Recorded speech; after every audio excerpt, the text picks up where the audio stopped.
Hello everyone, how you doing? Welcome back to another stream. Welcome back to Farming Simulator 25, where I'm going to carry on with my lovely Saxlingham save file thing. I've been playing it a little bit more, and I've done things to Farming Sim. Horrible, sordid shit to farm. I've modded the game again. I put a bunch of new mods on.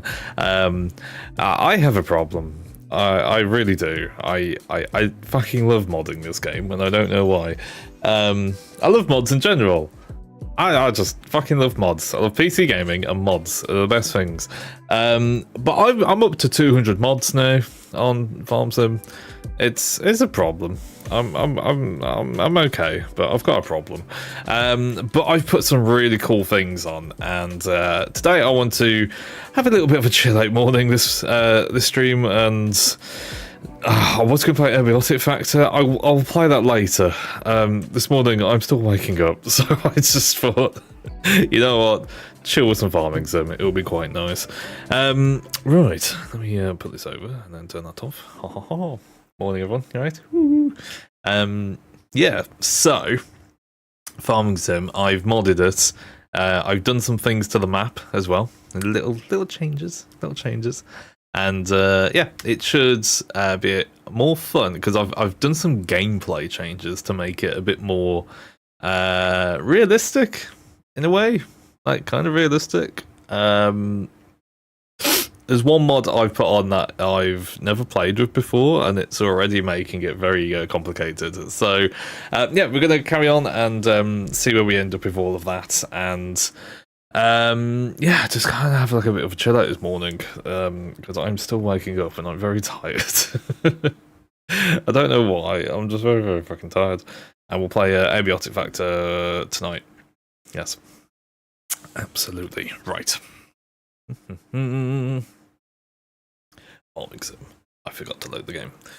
Oh, yeah, I'm very tired. I don't know why. I got to sleep last night. I'm just really tired. I don't know why. Really weird. But there we go. As much as I'm really enjoying Abiotic Factor, I've got to be kind of awake to play it. So with Farm Sim, it's just farming. I can do that. There's not much thought that goes into it. It's just nice and chill. It's good. I'll put the playlist on in a minute as well. That's a nice chill music. game. There we go. Yeah, I might as well just rather than show you the mods on the mod list, I'm just going to load up the save. And yeah, I have over 200 mods now. I needed all of them. They're essential gameplay mods. I think my mod folder is bigger than the game folder. Well, it's essential. 200 mods are essential. Honest. It's mostly just vehicles. Literally just like, I like that tractor. Download. I think I've got like 4 or 5 new class tractors, which I may or may not ever actually try, but I have them now, which is fun. I like to collect virtual tractors. It's all good.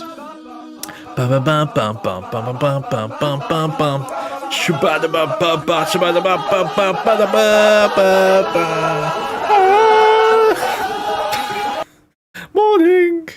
Morning! You alright, man? How you doing? My voice went really high then.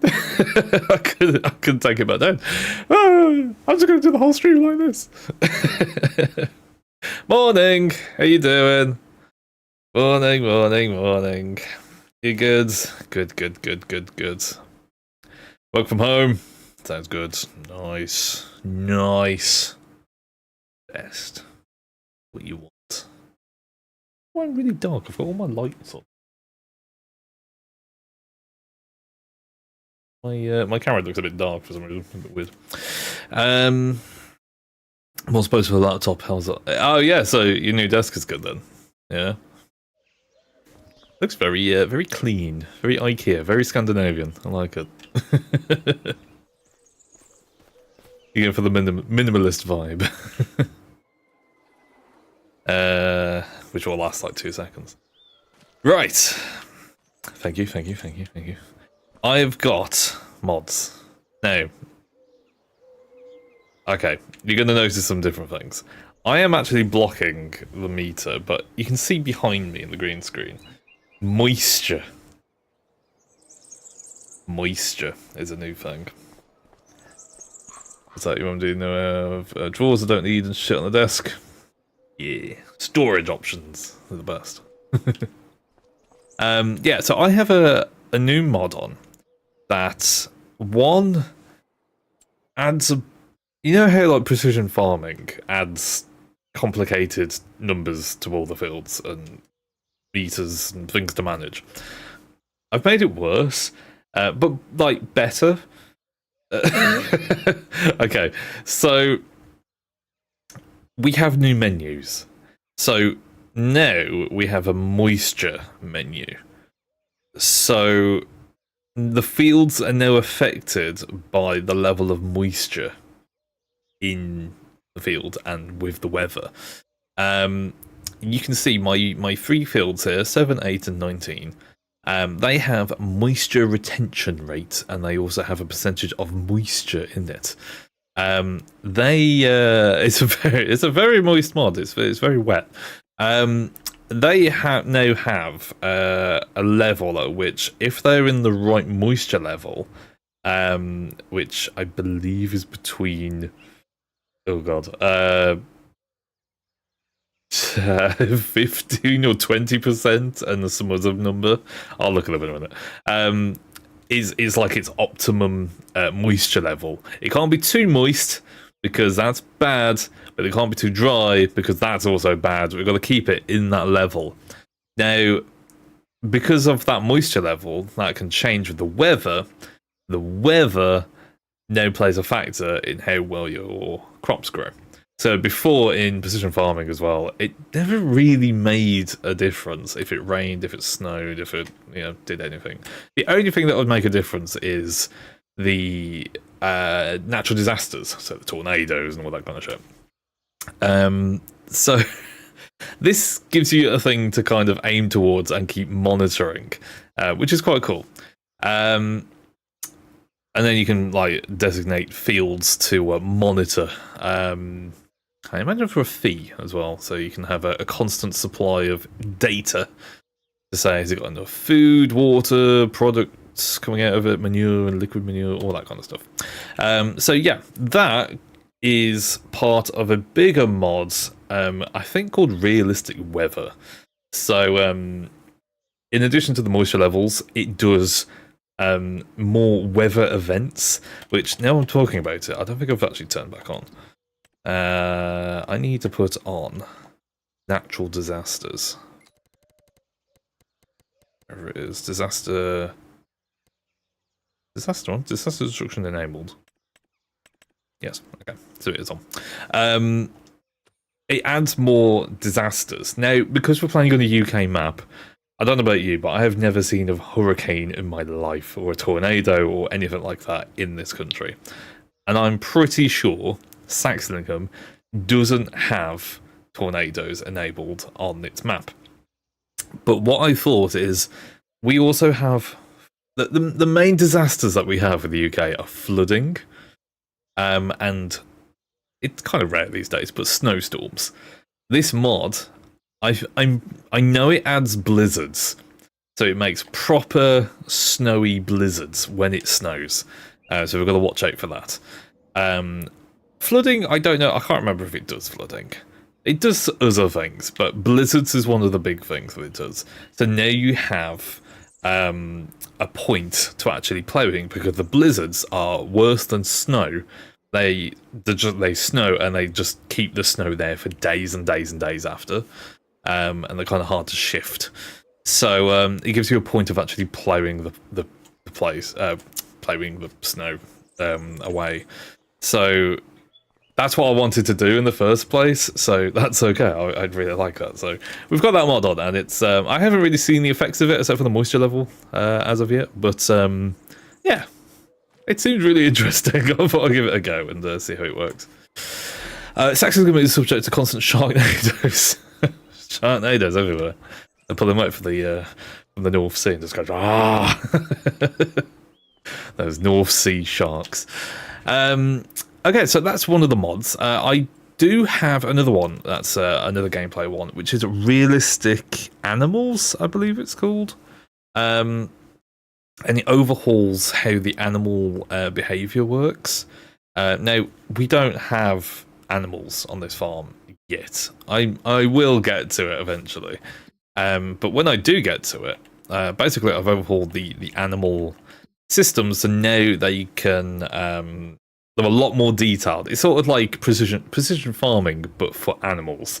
So now there's male and female variants of the animals. They can breed. They can die, like naturally, or through accidents. They have a much longer life cycle as well, because in the vanilla game they just never die and they just exist all the time. So it expands the animal farming quite a lot. I can't really comment on it right now, so I don't know, but yeah. When we get animals, then I'll find out what that's like. If it's too hard, then I'll just get rid of it. But I've already seen the effects of it, because I had to buy the roads, so like the roads of the map, so I could build on it. And I think it classed the animal dealer as like my own somehow, and it just started killing off cows as soon as I started the mod. It's just the cow number 76 has been removed, and I was like, whoa, okay. It's technically not mine. It's weird, but yeah. As soon as we get animals, eventually, one day, we'll see the effects of that mod. Have I considered just buying a real farm and just streaming that? Yes. But they're too expensive. So, this is cheap. This is free. This is cheap. I can just do this forever. Yeah. It's free. I would so do that. I would do a proper Clarkson's farm, and I'd stream everything, all the swearing involved. This is new. I cut the field in kind of in half. So I just got rid of some of the because this is all sorted radish. It's just bullshit because I don't know what to do with this field. I cut them in half and made a little road that goes off into that field, and then I've decided to put silage in. Now I've got another mod that makes custom silage silos. Silage silos? Bunkers silo. Those things, you know, the concrete things, the silage. You can make custom versions of those, which I thought was really cool. So this is probably built completely wrong, but it took me a while to actually build this, because the way the map is made, for some fucking reason, there's an invisible wall here, and you have to kind of glitch the camera. The camera, just the build mode camera, will not go past, say, this tree. So you have to kind of like tilt the camera down like that and then start building at an angle. So if it looks a bit misaligned, that's why. But I think it'll still work, because it's got the pad on it. Yeah, so it's still got the chaff level and stuff that comes up here, which is useful. Yeah, it's all there. Just the walls are a bit weird. I think I picked the wrong kind of wall or something. But yeah, I've come up with this genius solution about silage, because I do want to do silage at some point, and basically just make money from it, rather than have cows and worry about TMR and all that crap. I want to do silage, but I want to just leave it in the farm and sell it outright as silage. So I thought, let's start playing with conveyor belts, because I briefly tried it, and to be fair, it looks like the bollocks right now. It looks like a proper farm setup. I have no idea if I've got that right. I did this last night, half asleep. I was like, you know what? Let's get some conveyor belts. And I sold a bunch of the wood that we did last time from the sawmill. I got a nice healthy profit of about like 70 grand. So I spent all of that on conveyor belts, which may or may not work. I don't know if that's going to work. My idea is put the grass on there, the conveyor belt takes it to that one, and then the conveyor belt takes it over there, and then just dumps all the grass all in one without me having to faff around and pile everything up. And then when it comes to silage, I can swap the conveyor belts round and then just keep dumping silage onto the conveyor belts, so that should be a bit easier to load up trucks. That's my plan. I just want to make it as quick and as seamless as possible. I suppose you could just get the grass and just put it in here and just dump it in there, but I want to be fancy, and this is my fancy solution. And it looks professional, so therefore it is professional. That's my thinking. Okay. So that's what I was working on. We'll come back to that in a bit. I also have a new mod type. Before, I did this thing where I had these cool ass trailers that were like hooks, and you hook on different trailer beds to the axle. Really cool trailers. And I realised the one that I downloaded was actually for Brazilian farming. So I was like, okay, is there a different one? And there is a different one. And there was a bigger version of it that had different kinds of truck beds on it. So it wasn't just the containers. So I've actually bought it and downloaded it. And now I have replaced the older containers. Basically, I've just got 2 new containers, which are the same. It's called the IT Runner, or IT Runner, or I don't know, Information Technology Runner. So yeah, I've got 2 new containers, which these they say grain containers on the thing, but they can actually just take anything. So great big containers. And then I do have another one, which was another mod that adds cheaper versions of those containers, which are all battered and bruised and used, because I think it looks really cool. It looks like something an actual farm would use. So I got this, like, it's like a third of the price of the big ones. So you can have loads of these. And yeah, they're exactly the same things, which are really cool. I don't know where the axle's gone though. I don't know where I parked it. That's a bit worrying. I can't remember where the axle is. I'll park it in here. I don't know where that's gone. Uh-oh. Oh, it's there. Ah, right, okay. Because then I saw a water tank on sale. So this is one of the different, like, tops to it. I don't know how you call it, like the trailer bits. So you can have water tanks as well. You can have like silage, manure, forage tanks. There's another one. Oh, log transporting stuff and like bale flatbeds and stuff. So it's really, really versatile. And I just love the idea of just having one truck axle. Sorry, one trailer axle, and then having the different beds on top of it. I think, and it's so much cheaper. Like, you just buy this section rather than the entire trailer and having to worry about massive trailers everywhere. That is just a lot nicer. You can just stack them up out the way. Lovely. Really recommend it. So the IT Runner mod is already being really, really good. The other mods, is there anything else I put in? I can't actually remember. I did put loads of tractors in as well. Yeah, all these class ones. Will I use them? I don't know. I really don't know. They're just more class ones. I quite like the class ones. They're pretty cool, and I think I just added a bunch of new ones to the Duke's Fair tractor. This I added because it just makes me happy that I can drive a little lawnmower around. I don't think I'll ever use it, but it's there now. I did actually uninstall some mods that I weren't even using, and to be honest, if I get to a point where the mod folder's too big and I'm not using half the tractors, I'll just get rid of them. But there's some cool stuff in there, like this one. It's like a really old school John Deere, really, really cheap as well. So if you need like a really, really cheap tractor for whatever reason, I have one. This as well, because I just thought it looked like something from Robot Wars, so I was like, yes, I have to have this now. And to be fair, it does look like something from Robot Wars, so that's an instant download. It's just a forestry thing, so it's a mulcher for forestry. It's just cool. It just looks cool. It's got little winches on the back and everything, and yeah, it just looks fun.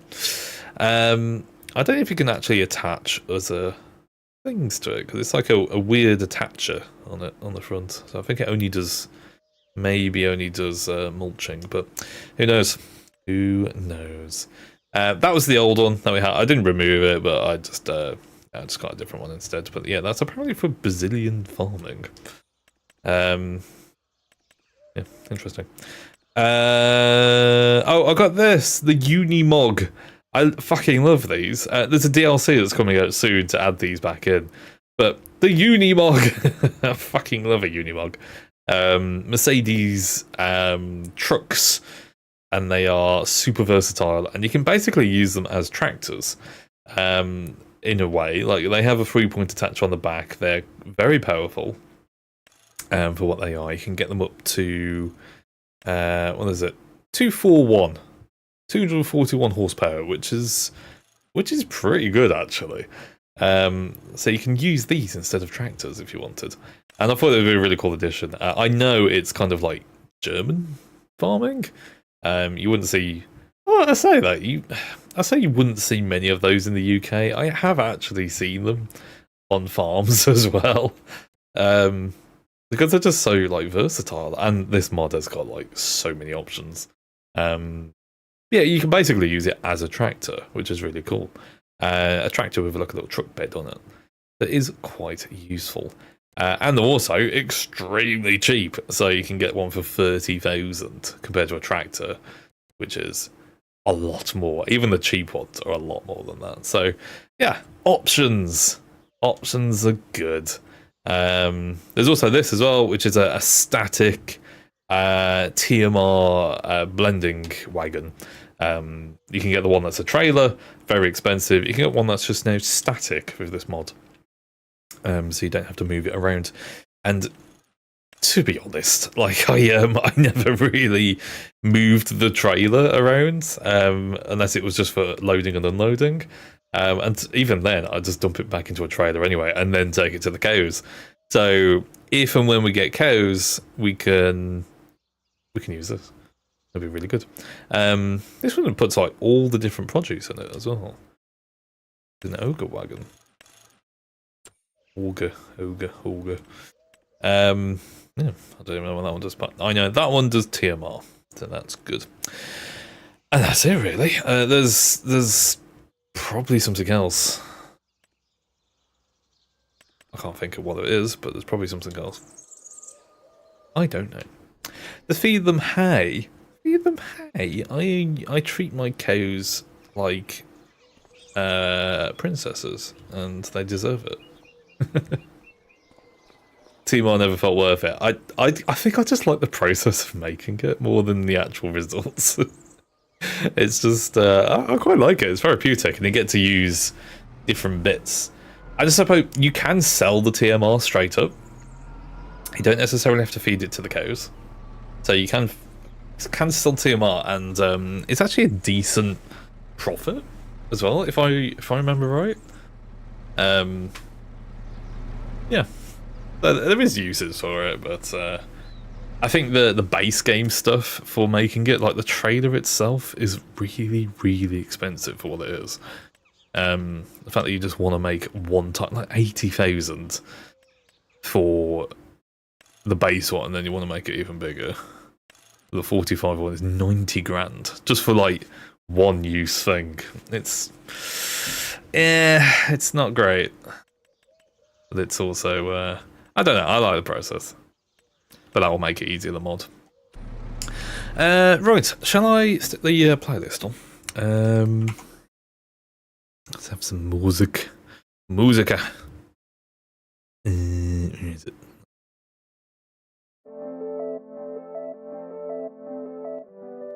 Turn down a little bit. There we go. Sweet. So, I need to have a look what is going on in my fields. In terms of all the lovely data. You can see it behind my head. All the little bits of data, which is lovely and fun. So we've got the pH value is good. Not perfect, but it's good enough. Nitrogen is perfect. Booyah. So we've got a an expected yield of 92% right now. Moisture level for this crop is, the ideal moisture level is 12% and 18%. So somewhere in between is going to be good. So it could do with a little bit more moisture. Let's have a look at the weather, because this is a thing we can do now. Is it going to rain next turn? Yes, it is. It's going to rain constantly through March and April and May. Okay, cool. I have already gone round with a sprayer and sprayed the small field of oilseed radish just to see if it would actually make any difference. Filling it up with water, it does, and it's awesome. So I can put some moisture in this field now, but it's some work, and honestly, if it just rains the next day, there's probably no point doing it. Let's just check this one, because like the moisture on this level now is near perfect. Maybe a little bit too much on some areas. Some areas I've missed, but yeah, for the most part, it's pretty good. That one's got far too much moisture in that one. It's got 42%. I don't know how I did that. In fact, this has actually got too much moisture in it. It's actually needs drying out a bit more. We'll need to keep an eye on this. Yeah, we'll keep an eye on them. To be fair, I was trying to feed about 1,000 cows. Yes, he was. With a smaller herd, I'm sure it's better. Oh yeah, totally. Yeah, it's way more manageable, and I don't think you'd be able to do that many cows on this map. It just wouldn't be possible. Just for space and money. If you're doing the money right, it just wouldn't be the same. Yeah. Right. So we don't really need to do too much with that. The big field needs to dry out, if anything. What else can we do? I've sold all the woods. I'm gonna have a look at the the stockpile of wood, see if we've got any more to actually go and haul around. I might get into a separate trailer. Oh, I'm going the wrong way. I might get a separate trailer just to transport some wood. And keep it down by the sawmill so I don't have to keep using the same trailer over and over. But we'll take our bale trailer I used before and just leave it down there for now. If you choose pigs though, 100% just buy the food. Oh yeah, totally. Yeah, you just make a profit doing that, agreeing with stuff. Yeah, it's because it's all vegetables, isn't it? And it's just a pain in the ass. Not really worth it. Makes the actual piss. Doesn't it? Like potatoes, carrots, something else. A bit. It's a bit long-winded. Doesn't need to be. Kind of sucks.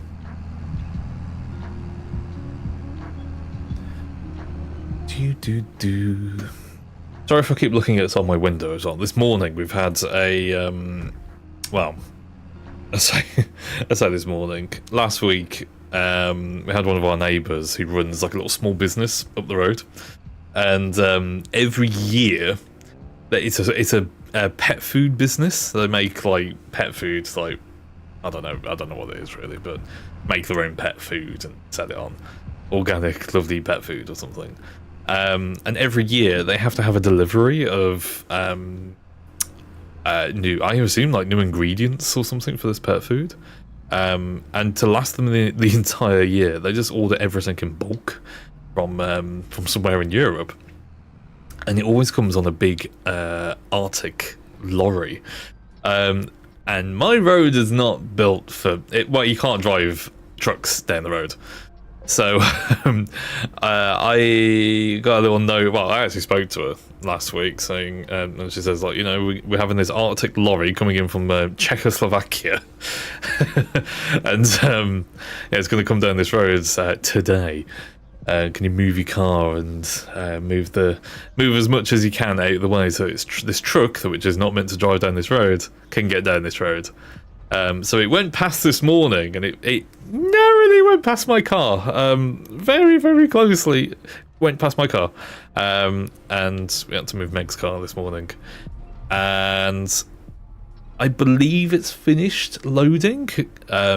It's a container, so it's straight from a port. There's a container on it, and I believe it's finished loading. I'm gonna take this fucking thing out because it's just the worst thing to navigate. Yeah. Yeah, I believe it's done, but we shall see. We shall see. So I'll keep looking outside the window, expecting it to go like really, really close next to my car again. And if I have to go BRB for like 5 minutes, it's me moving my car. It's chaos. Chaos when just a truck comes down the road. It's weird. Sorry, what's that? You have to put them in the pen in certain percentages or they won't work. The food just does it right. Yeah, too. Great. Buying all the land for the pigs, the food and the equipment is just so much money. The food would be great, yeah. It's not really worth it, is it? The pigs. Just not worth it. Right, I'm going to leave this here. We'll check back in a couple of days. I've already sold this once, so this is just a day's worth of wood. How much wood do we have in it? Okay, we've still got quite a few. Which wood chips do we have? 12,000 litres worth of wood chips. Interesting. How much does wood chips sell for? Oh, that was the other mod I put on. So, dynamic pricing for the crops. So now they have, I believe, like different pricing, like vastly different pricings depending on something. That was one of the mods I kind of put on. I was like, oh, that's a good idea. I don't actually know how it works, but that's a good idea. I think it just incentivizes like selling stuff at the right time a lot more. I think the prices are different or something like that. I'll need to go and have a look at that because I can't actually remember what it is. How much is wood chip selling for? Let's go all the way down. Whee! Wood chips. Oh, actually, it's dropping off a cliff right now. Maybe we should build like a pile of wood chips somewhere. That's an idea. Do we have room around here for just wood chip storage? Not really. Well, maybe at the back over here. We'll just dump all the wood chips over here. Yeah. I'll clear this area out and then maybe fence it off. We'll just dump loads of wood chips in.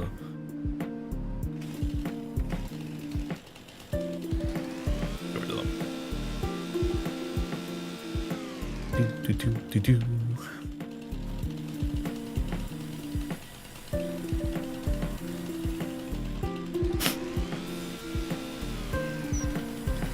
Let's clear some space.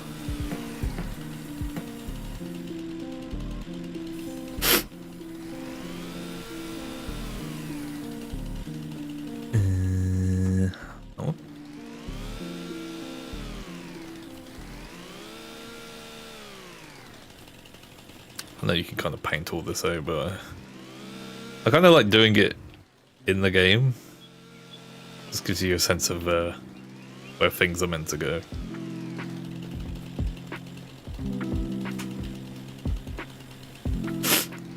Yeah, if we make like just an area that's got a bit of concrete on it, I can just dump the wood chips on here.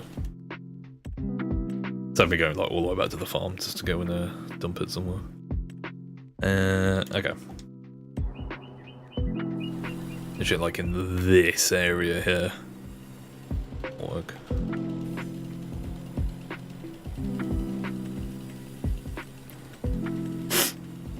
I think there's like some concrete that's like the map.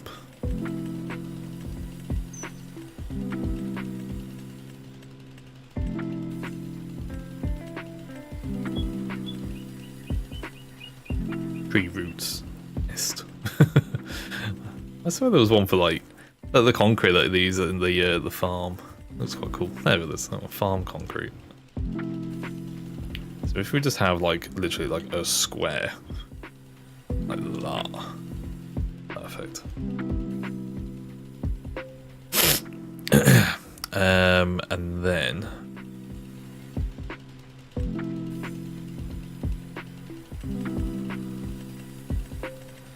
it's fence. Frame mesh. I want something tall, but also appealing. This one.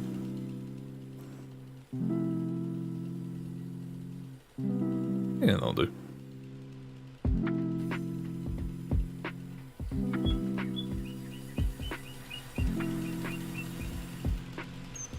I bet you're asking, but Sam, why do you need a fence around something that you're the only one looking at? And I say, I don't care. It looks fun. It looks realistic. I'm one of those people, and I don't care.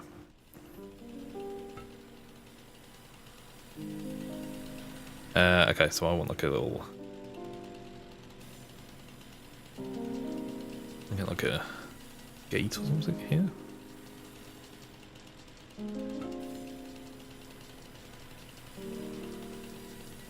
Oh, that's a big gate. Oh, that's massive. Okay.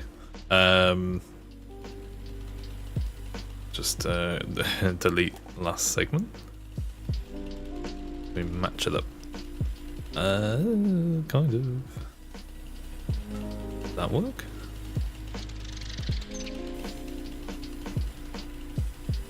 From there, can we fill up the fence?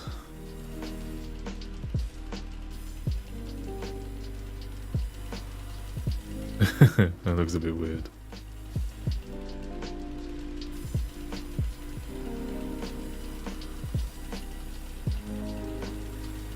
It won't snap. It will snap to that one. Maybe if we have a smaller gate.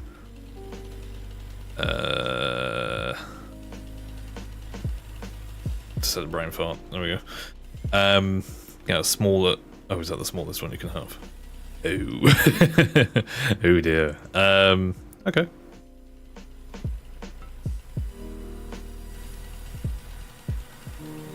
Just will not connect with it. Connect. That'll do. I know what that means. There we go. Yeah, that's fine. You could probably crawl under that, but it's only got wood chip in it, so you're gonna be doing a lot of crawling. Okay. You gotta make it look realistic. This is the thing. And we can have some lights on it. And little single floodlights.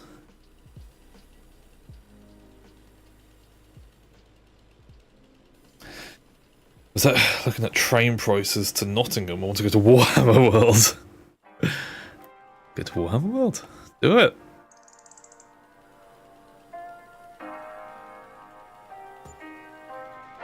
Shh.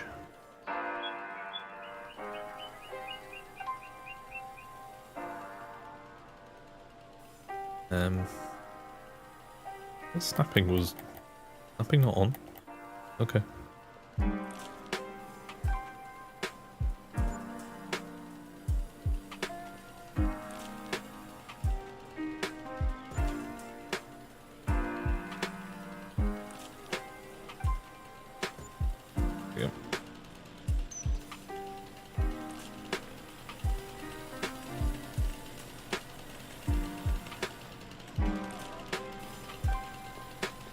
Farm track.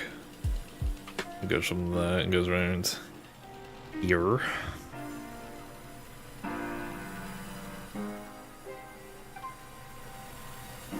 Oh.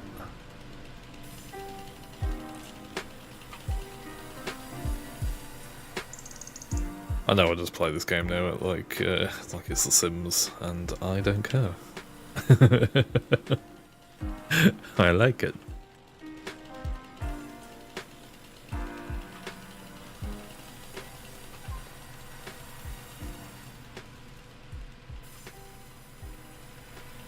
Yeah. I'll move some more grass. Go. Nice.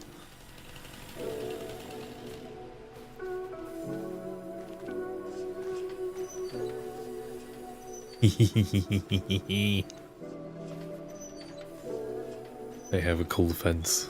It was a random log. A cute log. Sweet.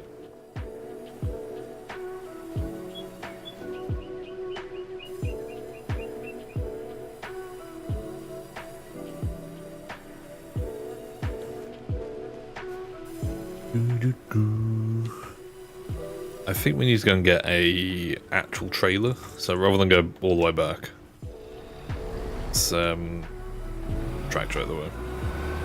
We'll go and get the JCB and bring it down with a trailer. I still do have a trailer that can pick all this stuff up.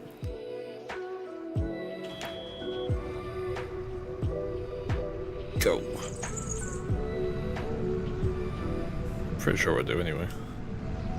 Unless I sold it. Did I sell it? No. Oh no, I didn't. It's that. For a minute then I thought I sold it.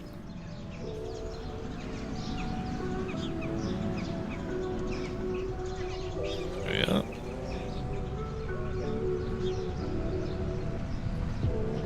We're just gonna get those wood chips, dump them on the floor and see how it looks. Yeah, a nice little spot. There's my dog. He's playing in the road again. We're going to see what the wood chips look like in that new little facility we've made.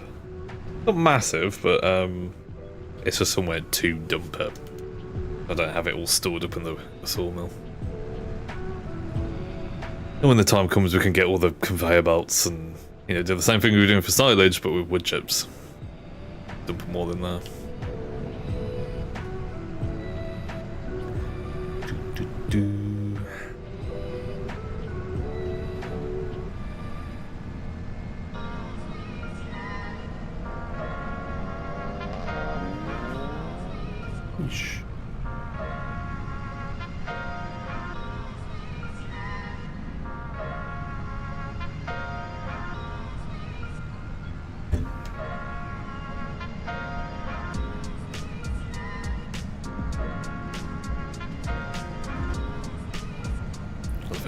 this road gets. So, rally special stage. Warhammer World looks more fun with friends, though. I'd like to go, but I feel like I need to know more about Warhammer to really appreciate Warhammer World. Cough, cough, hint, hint. It's probably easier for me to fucking drive there. Eesh.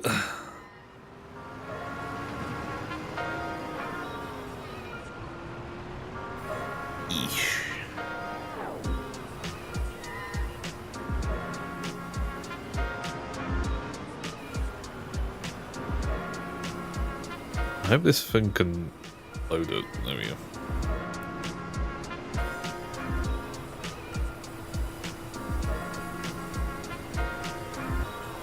What chips?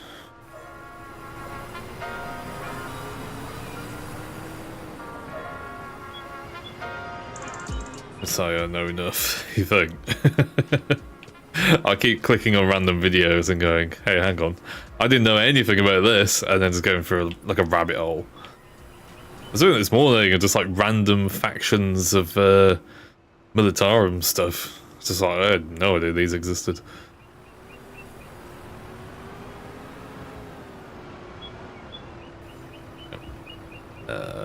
Unload here.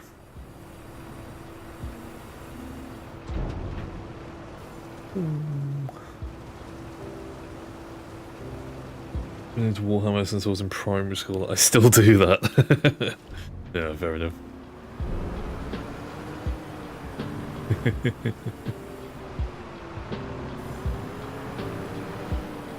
I might consider it.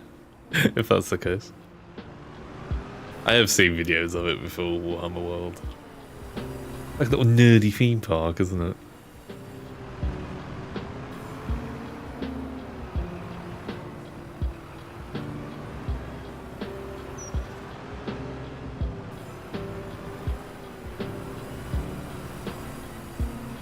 Why am I trying to park this? I need this back at the farm. Yeah, whatever. Ah! A little pile of wood chips. It's going to grow. It's actually a nice little spot for it. If I quizzed you, then you know more than you think at this point. Go on then. Go on then. Do a couple of questions. I'll try my best to answer. Test my knowledge. I was coming back at school.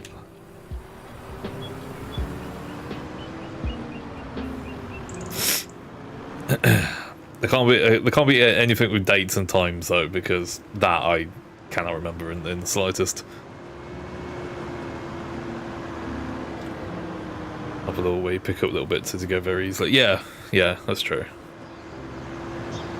Yeah, like I just pick up like random things from like random videos and even the magazines. Like because I'm reading the magazines now and the White Dwarf stuff.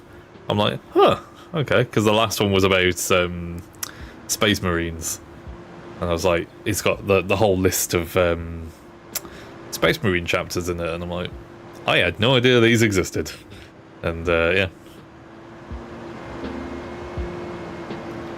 If you do some basics, let me know if you know enough to go to it. Okay, go on then.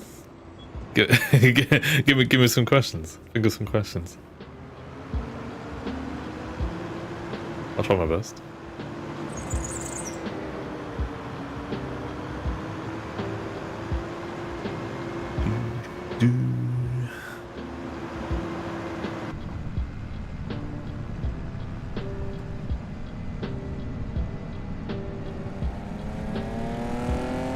Now they hear car. Boy racers. Driving their estates.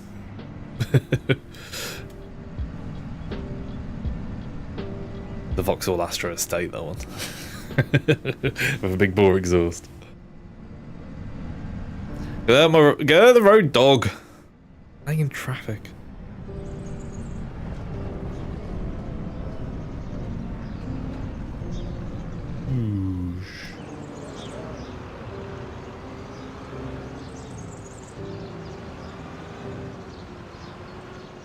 I like this trailer, but it's a bit of a pain in the ass to reverse. Because it's only got 4 wheels on it. So it's a bit of an arse.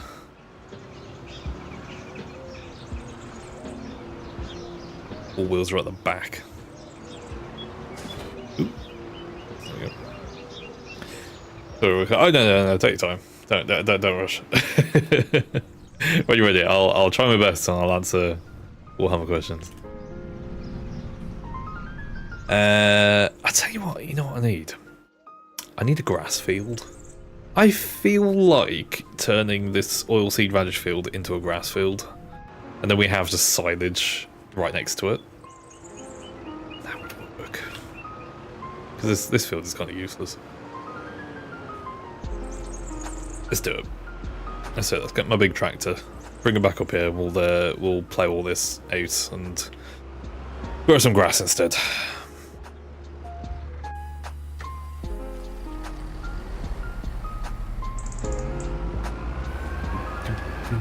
I'll close the gates though.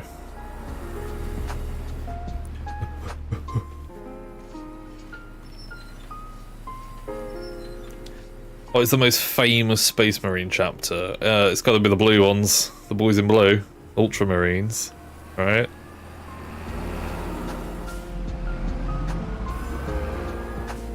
Would you say they're the most famous? Is that what they are? Drive my tractor through the gate first before I shoot it. Yep. Okay. They're the first one you think of. The first ones you think of, aren't they? What's a Space Marine? Oh, it's this giant blue monster thing. Yeah. Okay.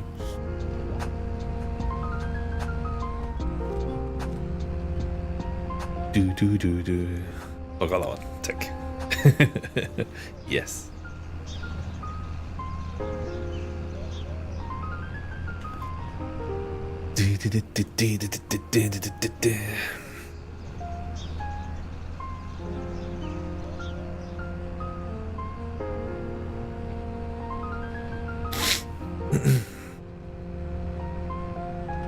Just realised I could probably go up that road.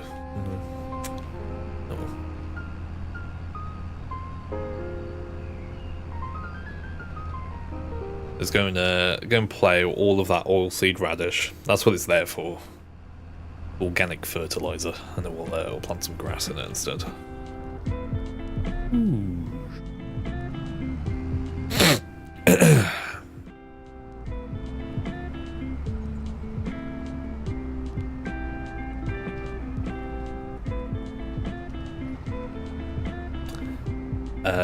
What is a book with unit names and rules in called for?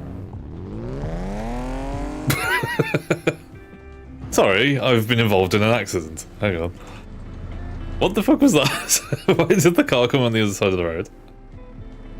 Fucking. And this is why we have super strength.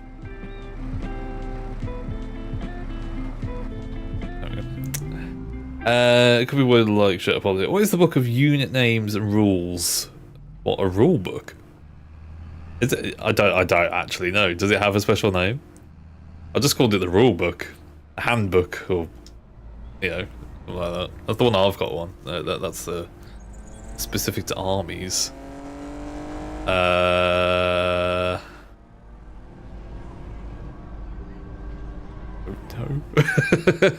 Is there? Like, I just called it the rule book, or like the unit book. I don't know. Pass. Phone a friend. 50-50. Ask the audience. If I detest your heroes that don't play, and I say you'll kick yourself. Is it something really obvious? Unit book. I don't know. I don't know. Pass.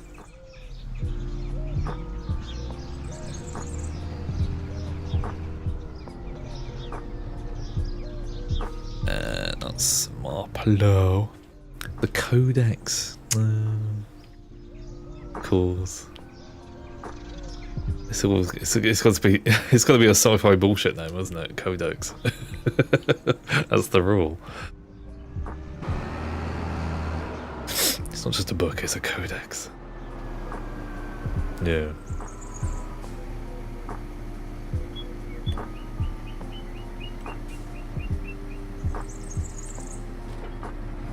Give me another one. It doesn't involve books.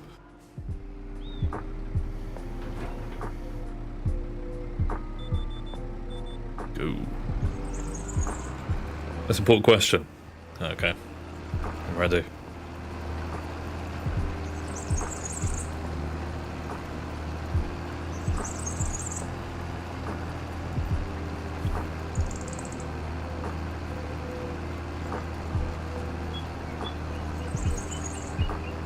What colour makes walks go faster?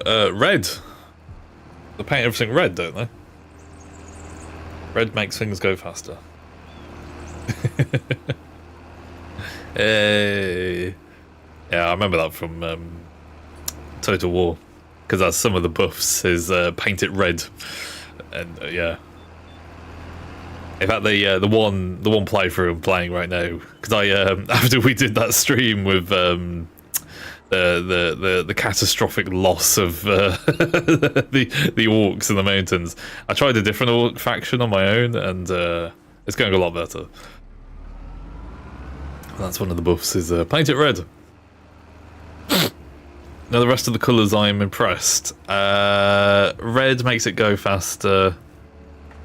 I don't actually know, but I'm gonna guess them all. Green, does it give you health or armour? Or something like that. And then blue, I don't know, makes it colder. I don't know. Total guesses.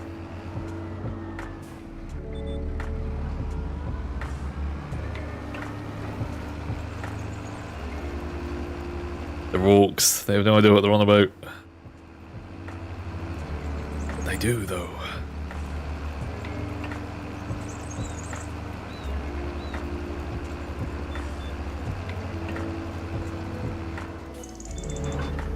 The ones with attributes are red, green, yellow, blue, and black with a meme about purple. Okay.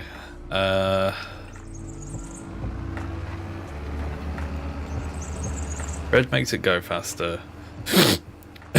Yellow.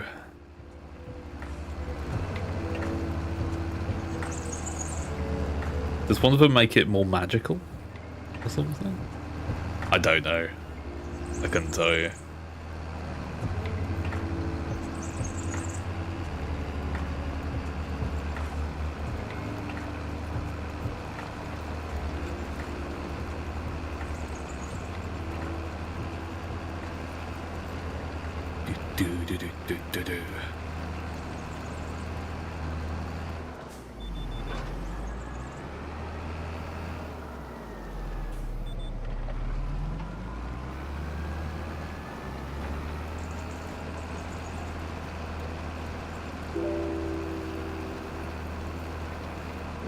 Trying to work out what my silage is gonna look like. Just looking at that stupid machine I've made. It'll be fine. Red is faster. Yellow, bigger boom. Okay. Explosive. Sorry. Yellow is bigger boom and more explosive. Blue, lucky.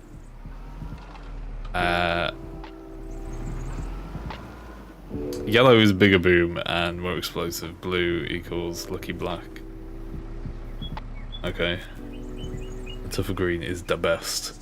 Because they are green. Okay. Purple is sneaky because you've seen a purple. Oh, is that the meme? Okay. I think you told me about that once. The purple orcs. No one's ever seen one. Because they're sneaky. Yes. Makes sense in a stupid orc way. But yes, it makes sense.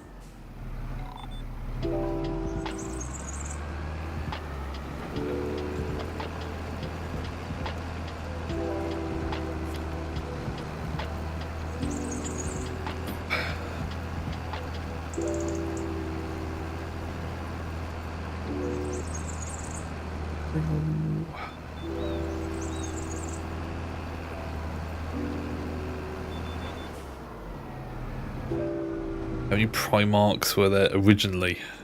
Oh shit. Any names or anything, just the original number.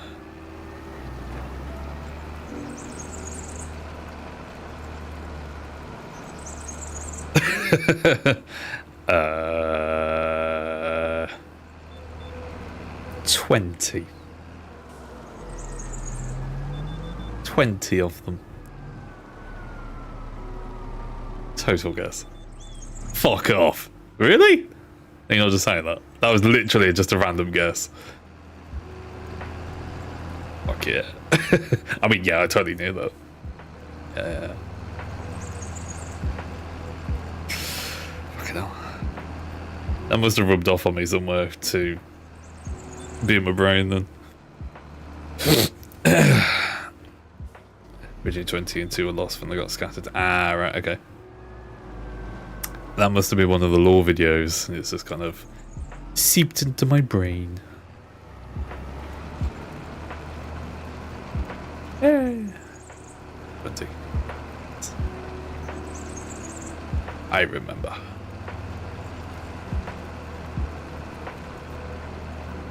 Hey, chaos gods. Oh, excuse me. 4. I can name them as well because they're fun. Nurgle, Slaanesh, Khorne, and Tzeentch. Names and what do they do? Nurgle is the great unclean one, the god of decay and disease. Likes to spread diseases everywhere. Slaanesh is the god of excess, I believe. To everything in excess, whether that's sexy times or violence or slavery or that kind of shit. That's Slaanesh's realm. Khorne is bloodlust and murder and rage and violence. That's what they like to do. And then Tzeentch is the trickery one. So trickery and cunning and playing tricks on people. Lies and deceit. There you go. To be fair, I knew that one from Total War anyway, so you kind of work that out as you play. There you go. Lore is lore. It all kind of blends into one, especially the chaos stuff, because it's between Age of Sigmar and 40k. They're basically the same, aren't they? Like the chaos. Just 2 different settings. But yeah.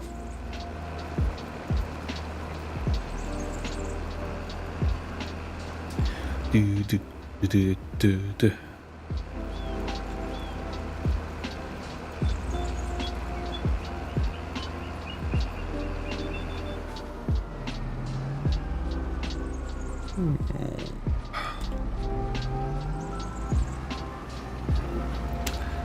What does the Emperor sit on the toilet?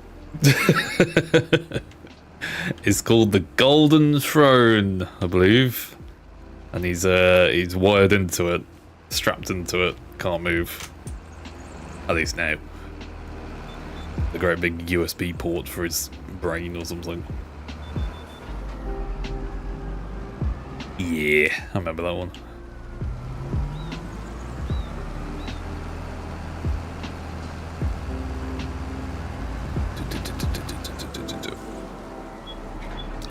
That should be all nice and fertilized now. But look. Yeah, it's good. Yeah, it's actually really good. Excuse me. You know why he sits on it? Might be a tricky one. Because he, quote unquote, died, but also didn't die, but he's wired into it because he is still there, but he's like basically in like some sort of self-induced coma or something like that. And he needs like sacrifices to stay like with it. I think something like that. So he's wired into the whole thing. So he uses his psychic powers to... Is it like predict stuff? Or like to give out messages to his Primarchs? Or something like that? He's still alive for a reason, isn't he? But he just can't do anything or say anything, or... He's basically in a coma. He's still there. Is he still there? I don't really know. That's just me waffling. That's my waffle answer.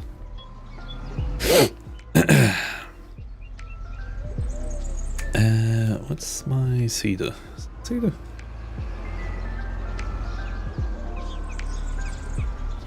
Need to wait for this.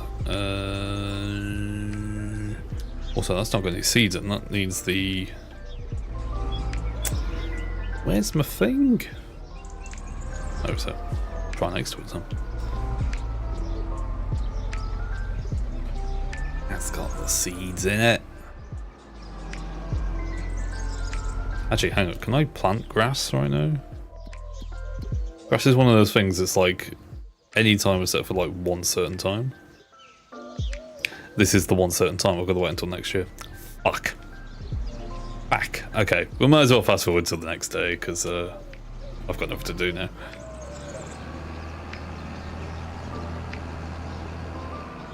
I'm going to put this over here. Whoosh. Since actually there's a few reasons behind it. To explain it all would be brutal to type, but yeah. You were right. It's about to get 1 HP. He's sitting on a... And he powers the Astronomicon, which allows warp travel and communication. Yeah, that was it. I must be getting it mixed up. So yeah, he helps people talk to each other, doesn't he? Does all the psychic shit.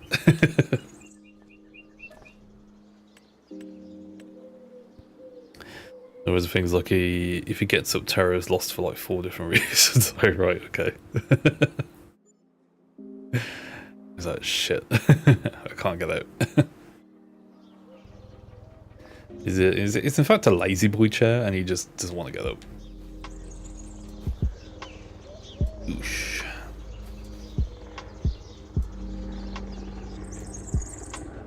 Okay, March 1st. Let's go planting. So we want not oat, canola, so it's a reddish grass. Okay. Exist. Turn on. Lower. And drive.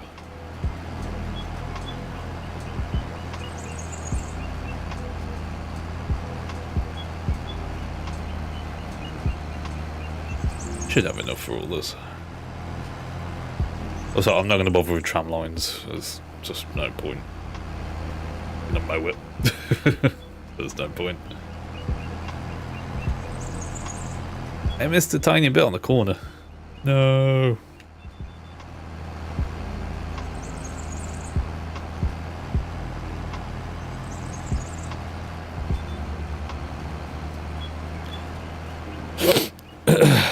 Oh, dear me.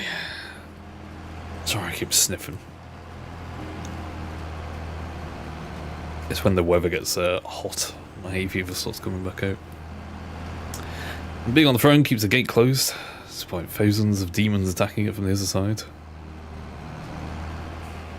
If he gets up, the Grey Knights have to put him back and scrap the Custodes. Oh wow. Vulcan also installed a failsafe that blows up the planet, and then of course Astronomical will stop working. The big man will stay in the chair. Oh dear. It's not very nice for somebody who's basically just resurrected humanity. You know? Maybe he wants to stretch his legs. Or what's left of his legs.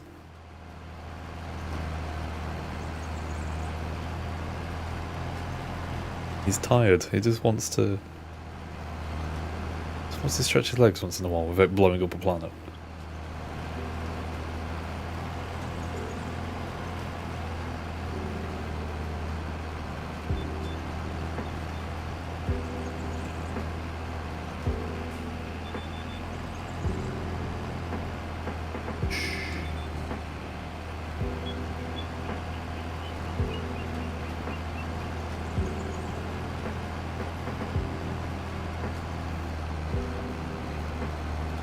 Because if he did get off it, it would all go kaboom. Be perpetual, so he would die, and then be back to full strength, assuming we ignore the whole possible Dark King outcome where he becomes evil. Oh my god. Yeah, because he can't. Wasn't the thing like he was always within like humanity in some aspects. So like before, like I watched this one video which kind of rambled on for ages. I watched it years ago, and it said like the Emperor was like present all the way through history of humanity in some shape or form, and then he would die and then come back as a prominent figure in history to kind of like steer humanity into the right direction to then end up into where 40k ends up. Is that true? It was some sort of logic like that? But I don't really know. It was a lore video that I watched ages ago on a whim, and it was just like, yeah, this make no. At the time, it was just like, what the fuck are they on about? Yeah, but it just like started at like the dawn of humanity, and I was like, okay, that's a long time ago. There's a perpetual that can't die. He was in humanity for a long time. Just kept himself ready until he went right. Mine now, yeah, and okay. He kind of bided his time, waiting. Okay. It said he was like he would embody like a prominent person in history. Like he would steer like from the shadows, basically, humanity in the right way to then end up so he could, you know, take it further in the future. When he dies, he comes back as him. Right, okay. Yeah. Interesting. Very interesting.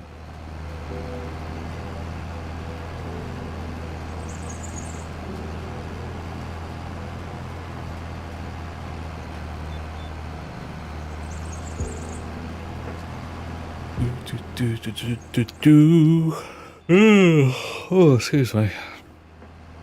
I'm very tired this morning. Gotta go out in a minute as well.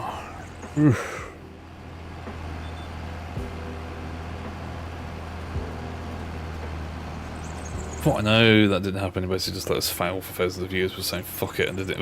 Right, okay. I suppose that's more in line with the grim dark stuff, isn't it? It's like, oh, for fuck's sake. Okay, right, I'm going to do it now. Yeah.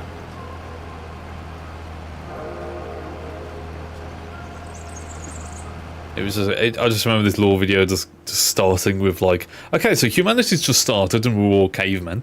And the Emperor spawned in, and he was also a cave person, and then guided humanity in subtle ways to then, you know, go into space and then colonize the planets and blah blah blah blah.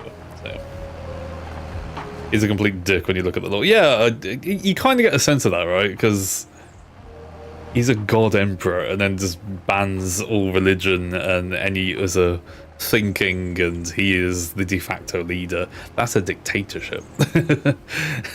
And then it turns into a god emperorship, if that's even a word. Yeah, it's I mean, it fits Warhammer perfectly, doesn't it? But yeah, sounds like a twat. Hey D, capitalist potato farmer. A grass farmer, actually, but not that kind of grass, like actual grass, like green grass. I'm a peasant, yes. I'm a tractor peasant. Fill the granaries. Also, my wood stocks are running low. Running low? Running low. Okay, sir. I will do that. I won't do that. How you doing? He led the first crusade and collected all the Primarchs. And he just left back to Terra to work on the Webway project, but didn't tell them that. Then when Terra had been was being invaded by the Traitor Legions, he just kept going, fuck off, I'm busy, until he had to step in, even though most of the planet was being killed. He sounds like a certain German in his bunker. Let's be honest. That fuck off, I don't want to know about it. I don't want to know what's happening upstairs. Go away. Yeah, yeah. Not great, eh? Not great. But fits the universe quite well.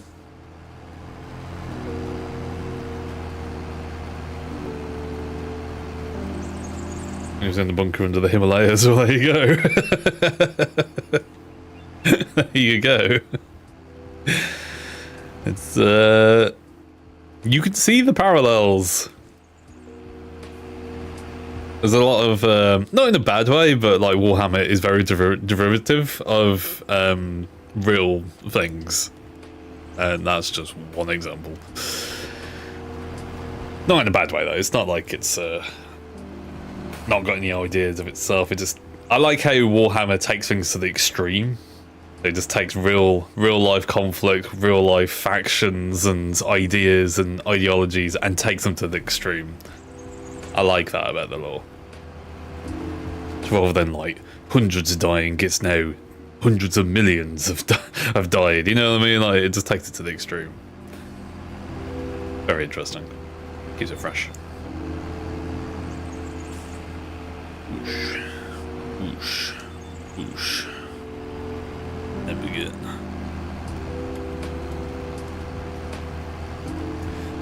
So Magnus was a super strong psyker. He just kept saying nope when he wanted to use it and learnt about the warp. Never explained why. Yeah.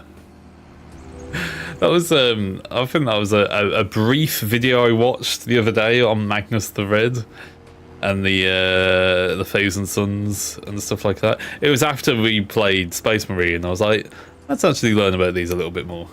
And yeah, it was just the Emperor just sounded like a dick. It was just like Magnus tried to warn him, and it was just like, what the fuck are you using psychic powers for? Fuck off. It just banished him. I was like, that's a bit mean. I was like, you trying to help? You know what I mean? Well, that's when the invasion happened on a Monday, and I couldn't be bothered to leave leave bed. Yeah.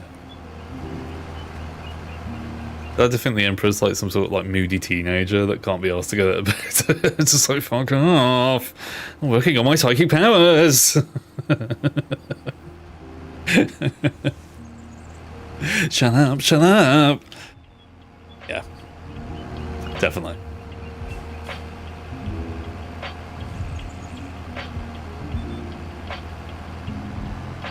Whoosh.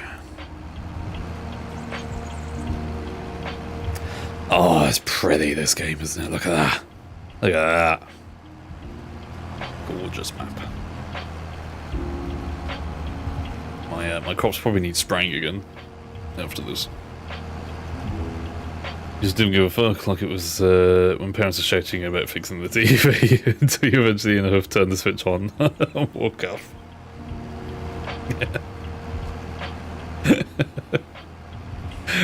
Yeah. It just sounds like just a moody teenager, right? Fucking fine, alright. Suppose.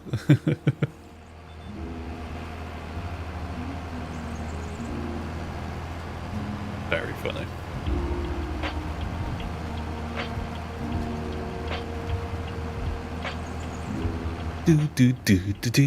I don't know if I meant to put that thing at the front on the floor or not.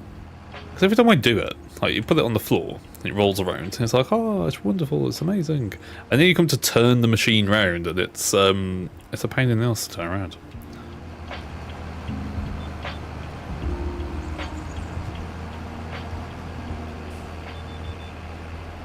It doesn't actually, oh, this time it does. Before, it wouldn't actually move with the tractor, it was really annoying. Kind of like dictates where you're supposed to turn. It would.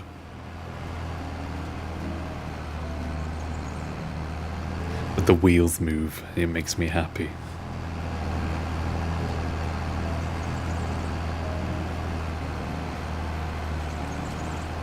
We're turning all this into grass. Grass will grow.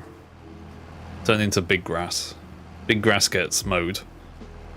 Mowed grass gets turned into silage in that bunker over there. That's the plan.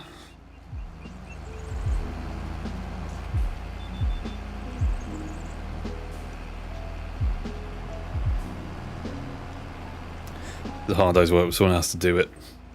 Do it. Someone has to do it. Yeah, I was going to play Abiotic Factor this morning, but I'm like half asleep. So when I'm half asleep, I play Farming Sim instead. We'll play some later tonight though, definitely. I will pick up where we left off. I've woke up a bit more.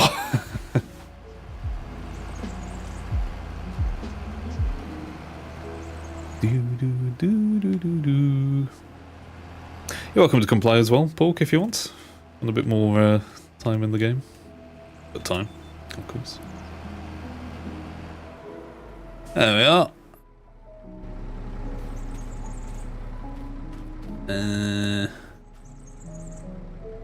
Okay. You know when you just see a lot of numbers and you don't know what you're looking at?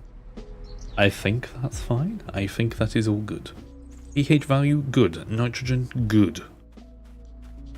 Expected yield, 94%. Good. Moisture, not good. Wait, it's going to rain, isn't it?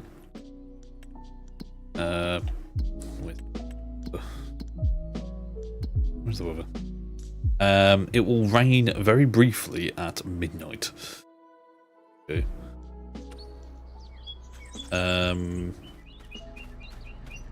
Shall we just give it a quick waz with the sprayer? That might be an idea. I had to build a new little water pump here just because when you spray with the sprayer and water, it's not like fertilizer where it's very precise. It still does that precise kind of burst firing mode thing, but it still uses a lot of water overall. So I can only imagine when it's like spraying the entire thing with water without the burst. A fucking nightmare.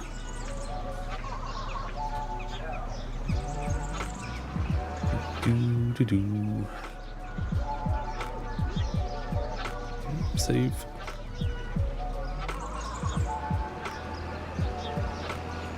Let's get the sprayer. I have to finish these damn Vespers today. Oh, no worries. I think it's better than this week. Yeah, no worries, mate. No worries. I'll be playing it tomorrow, probably, as well. It's completely up to you. Aww.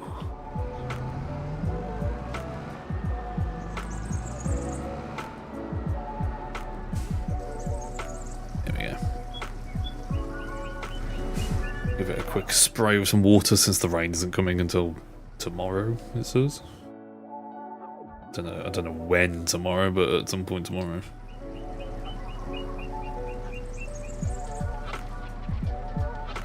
Oh, when we're playing Abiotic Factor. If you wanted to play some, I'll be playing that later for stream.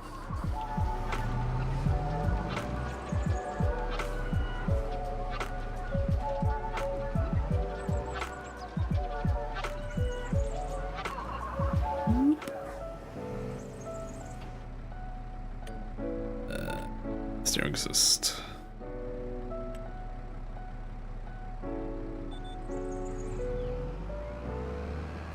Sprayer on. So you start spraying just like straight away. It does the burst firing, but it's still really fast. We're doing them at lunch, so if we finish it. Okay, no worries.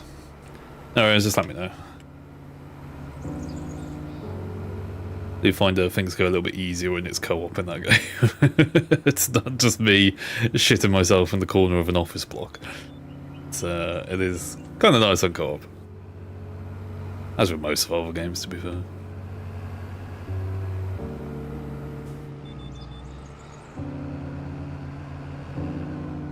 Whoosh.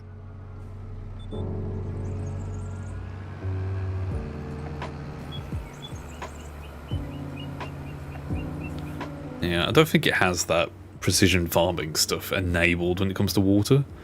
Oh my fucking god, what is that? Is that the water I'm spraying down? What the fuck? What the? Oh no, moisture. Too much moisture. I made a flood. Oh shit. Yeah, forward. Okay, is it because it's on a hill? It's like 45% over here, and it's all gathering. Okay, maybe not do that bit. 42, 34, 13. Okay, don't do this section because it's so boggy, it's unreal. Okay, that's a fun thing to learn about now. Okay.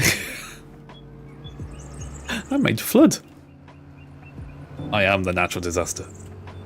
So yeah, that mod does do flooding. It does. I know this now. Moist fields are the best fields.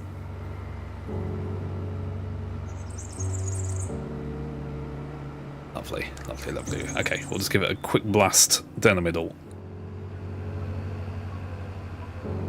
We didn't need too much, to be fair.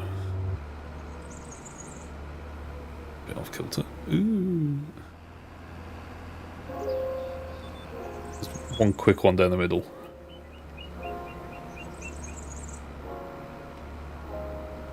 Reuse up all the tank as well.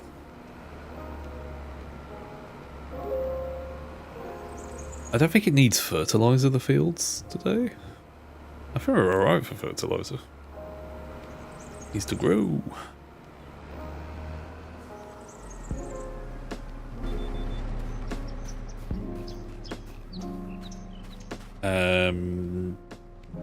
pH value is okay. I'm pretty sure we can't do anything about the pH value because that is liming.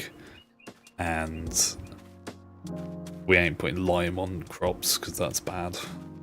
We'll make all the oat taste like chalk. So yeah, we'll leave that for now, that's fine. We're predicting a 93-94% yield. That is absolutely fine. Moisture level saying 107 yield chance, so we'll see what it looks like when it actually comes to it. That shouldn't be too long. It's on growth stage 3 of 5, so that won't take too long. And then this one, which has no tram lines because I'm an idiot. This is fine as well. This is also loads of oat. It looks like it has weeds in it, but it actually doesn't. I think there's like a visual thing. It looks like it's got weeds, but it's not weeds. Okay, cool. To be fair, I think we could just go to the next day. Now that grass has been planted. It'll be fine.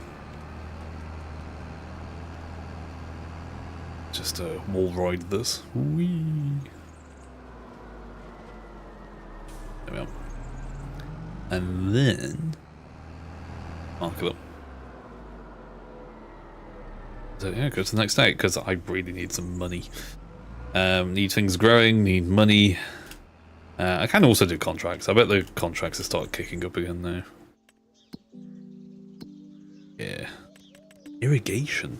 Ah, that's a new one. He's literally just spraying it with water. That's cool.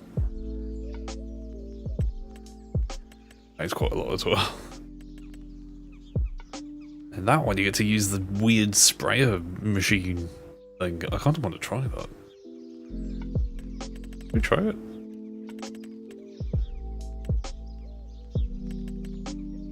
$40,000. I'm gonna have to borrow the items for that one. Let's have a look.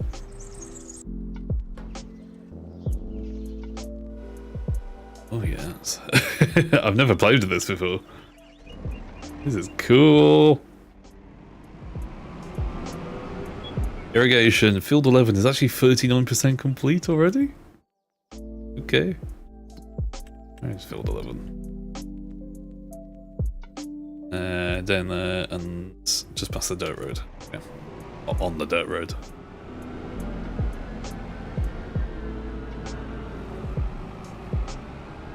It's looking about to take off. Like the wings are going to unfold and we're going to just take off.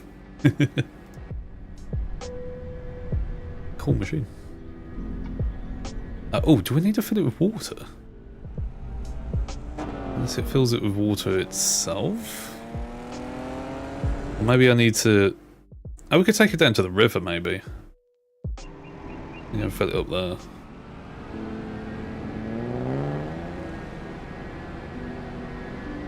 I don't know.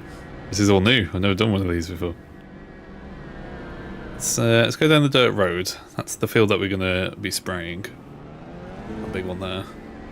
Should be able to take this all the way down here, and then the river comes to a point, I think, over here. Doo-doo. Screen is freaking out.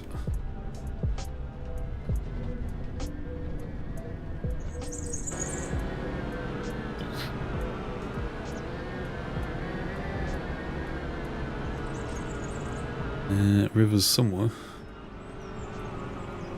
Okay, it's a bit it's a bit of a drop.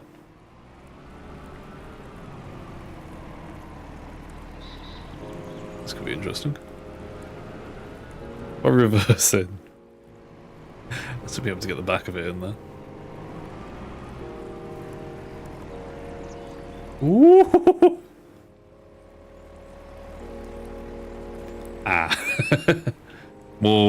More in. Do not drive too deeply into the water. Okay.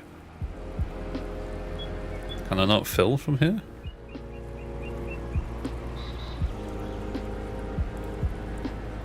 I don't know where to fill the tank up from. It's not from here.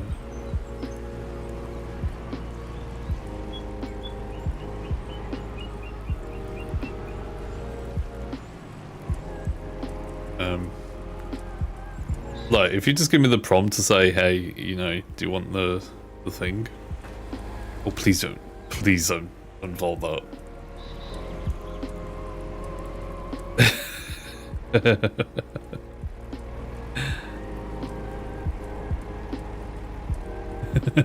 I'm in the thing. I don't think this is working. Couldn't tell you why. Okay, I might do a little bit of a cheaty thing. I'm just gonna plop one of the water things on here because I can. With a combination of mods, I can do this. You wouldn't be able to do this normal. Where is it? Containers.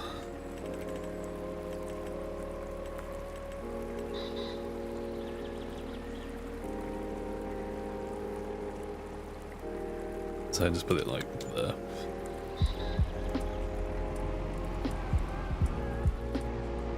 Hopefully I can just fill from there. I don't know why I put it so far back. There we go. Okay, so it had to be from a source, from a pipe, not from a river. Good to know. Good to know.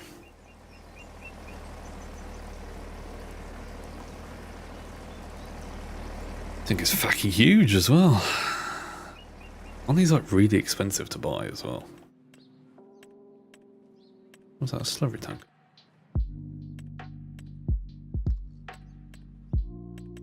These are really expensive to buy, pretty sure. Sprayers. It's the most expensive one. £120,000. Crazy.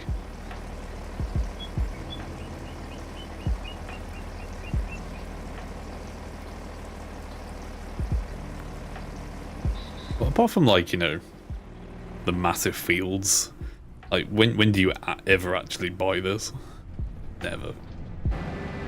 It's a thing that never happens. And to be fair, it never gives you the contracts, especially for spraying contracts. It just never gives you this vehicle. It's always just like, you'll be fine with a sprayer. Not one of these things. Okay. So it still says 39% done on this field. I'm just going to go around the entire thing with it unfolded and hope for the best. Look at that. I'm a bat.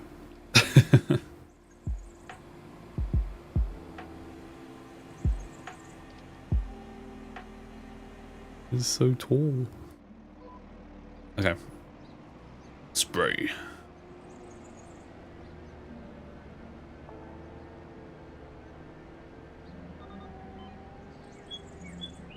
Yeah. So fast as well. It hasn't got the smart spraying. All this money spending, we're gonna make some dosh. Well, we've rented this, so I haven't spent any money. We're gonna make dosh by doing contracts. This is gonna pay us 40,000. Jesus Christ, that used so much water so quickly. Bloody hell. Huh. It hasn't gone up a single amount. Can I... Oh, this is so cheaty. Can I irrigate that one that I've got contract on? No.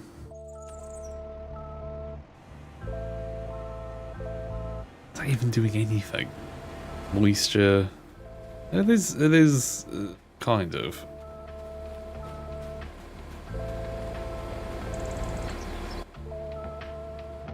I've really got to do that every single time. Okay. We'll put another water points over here. Actually, no, fuck that. I'm not going back and forth. If it's not going to go up, I think the contracts might be a bit bugged. I should have gone up a little bit. That was like 20,000 litres worth of water just dumped on the thing. Ah, fuck it. Cancel it. Balls to it. Weird. Okay. It's the renew of the contracts I can do. Cancel. Yes, that's fine. Cultivating. Okay. Sowing. Stone picking. Sowing. The gas field. Not really. Okay. You know what? Let's just go to the next day. Worry about my own shit. I could do like harvesting contracts, but it's March. It's not harvest time yet. We'll worry about our own shit.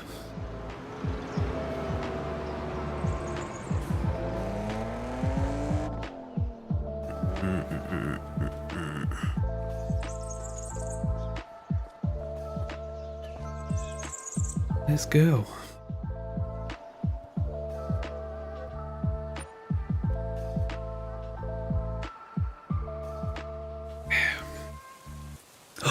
Rain. I had rain then. Glorious rain.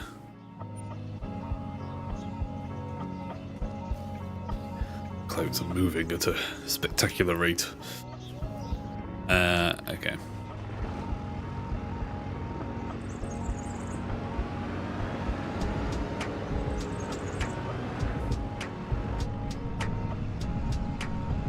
Go over to fields again. Check the fields again.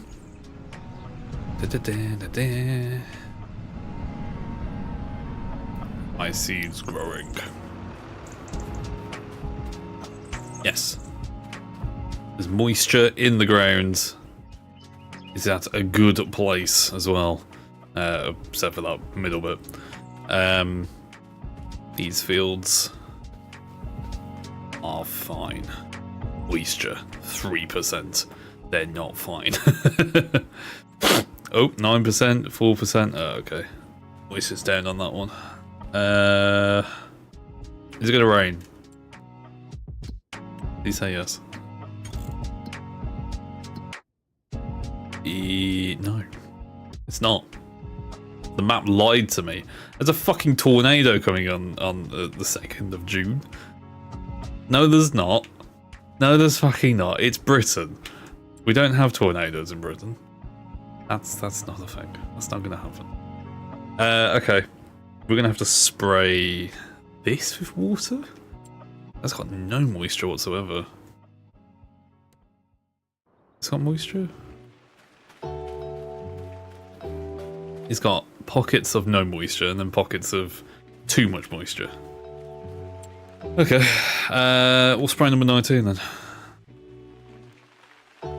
Where's me? More spraying.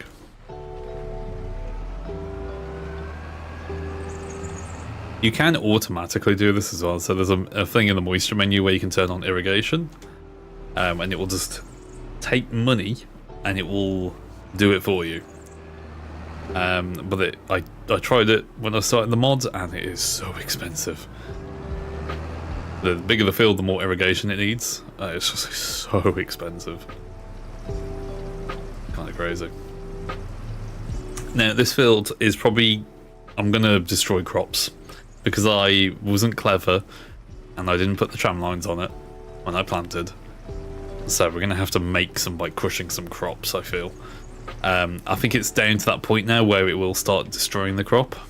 How before it was, doesn't make too much difference. But now we're on the later stage of growing. It's gonna make a difference, I think.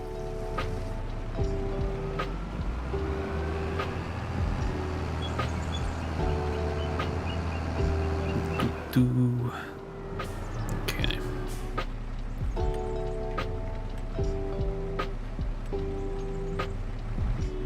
Hang on.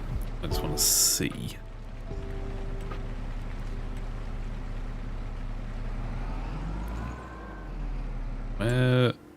Where does this actually start? Okay. A lovely crop. Didn't even unfold the fucking tool. So yeah, now we're gonna intentionally crush the crop. Annoyingly, but it's fine. I learned my lesson.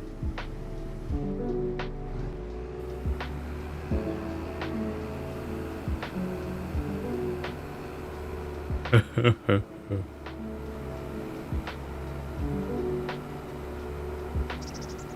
anything, it's just look at the bright side, it's fertilizing the soil. A fresh crop.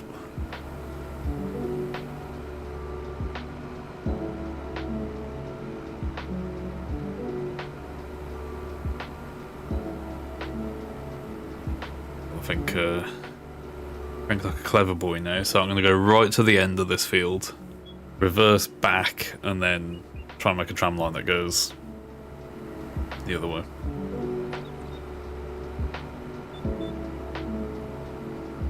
So yeah, right to the end of this one.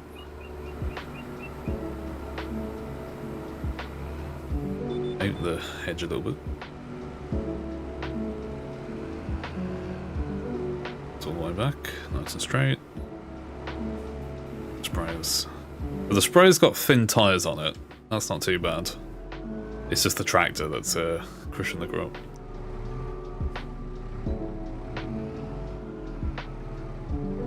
Is.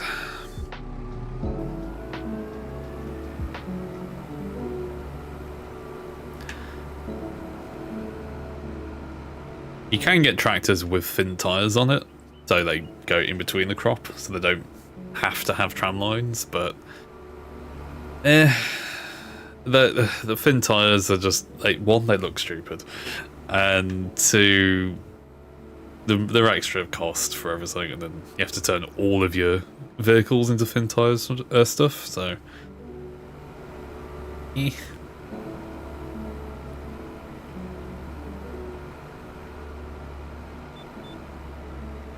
tram line that goes that way.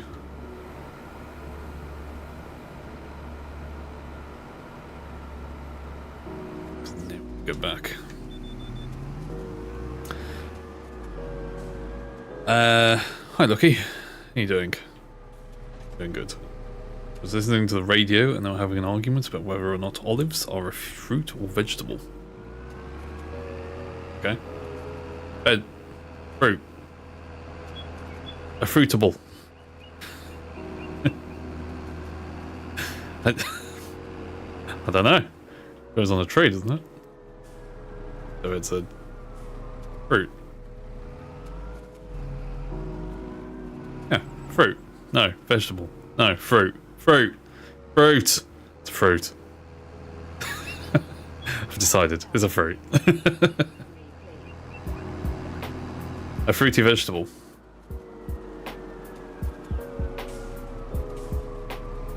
Ooh.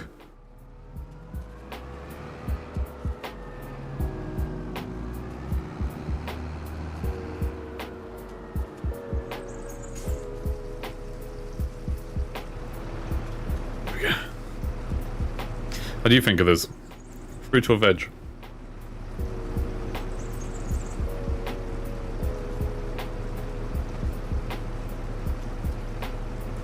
According to Google, it's a fruit because it grows on a tree. Yeah, that's what I thought.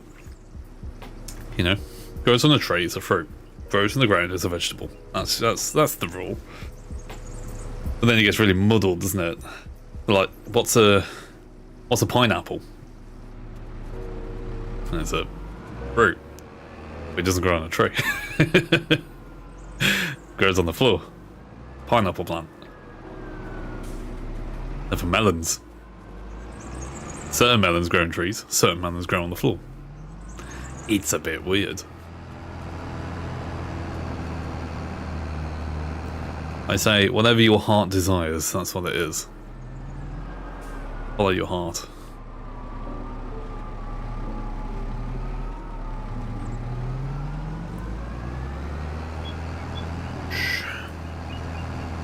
Dodgy ass tram lines. Beautiful. Probably should be going 25 miles an hour down my field. But, you know, it's all good fun. Turn around here. Ooh, no.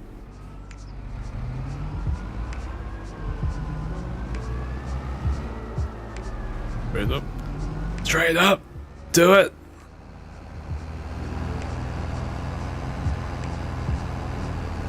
Stop going so fast. I can't. Where's the race?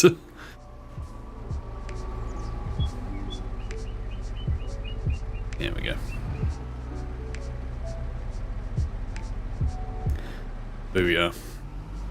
Alright, let's try and make a smooth turn here.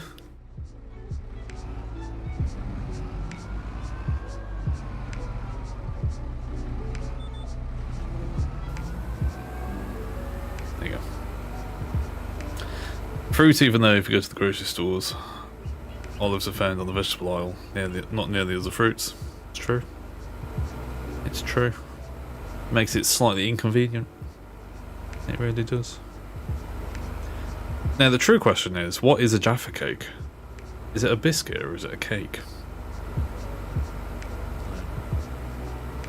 That keeps me awake at night, that question. But what is a Jaffa cake?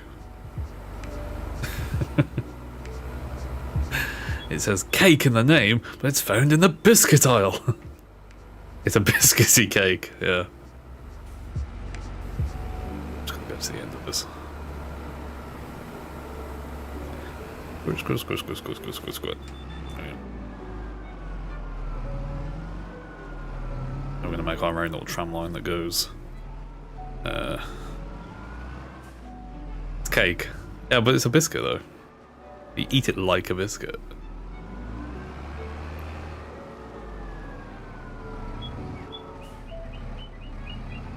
Also, I like to dunk it in cups of tea, like a biscuit. So, work that out.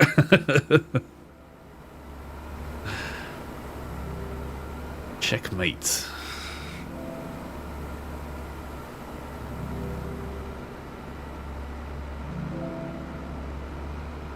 These tram lines look good from a distance, but when you actually drive on them, they look atrocious. But that's fine. All part of the plan. Get some more water in a minute.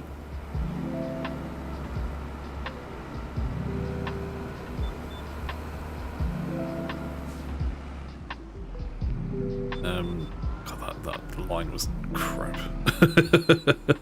I've got to do like a bloody 10-point turn though.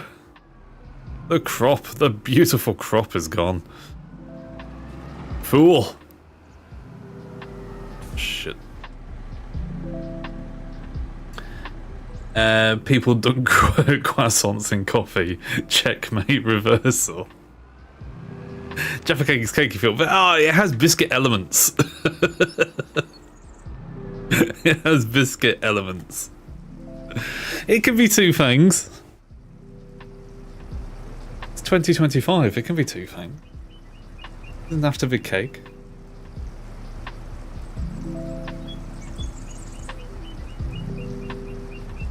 It can be a biscuit. It can be both.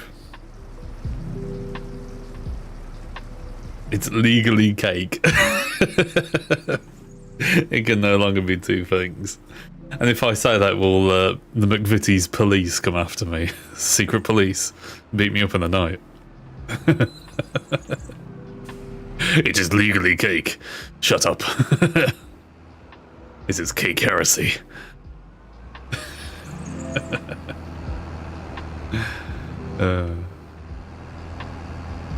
It can be both. It's allowed to be both. I'm allowing it.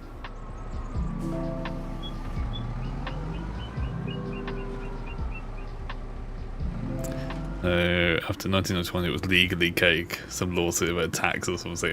It's okay. That's probably it's probably because of like food standards, right? Food standards have to say like this is a thing, and you can't say it's another thing without declaring it. Yeah. You have committed crimes against London and its people. What say you in your defence? Cake pays higher tax. Ah, okay. Is that why then? Says cake is one value, biscuits are another. Ah, let's see. Interesting.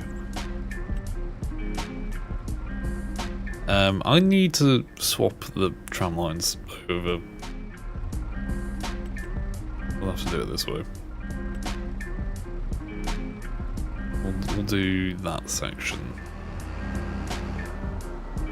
I need to go up and down the field rather than across it like that. I'm gonna have some produce left. Yeah. There we go.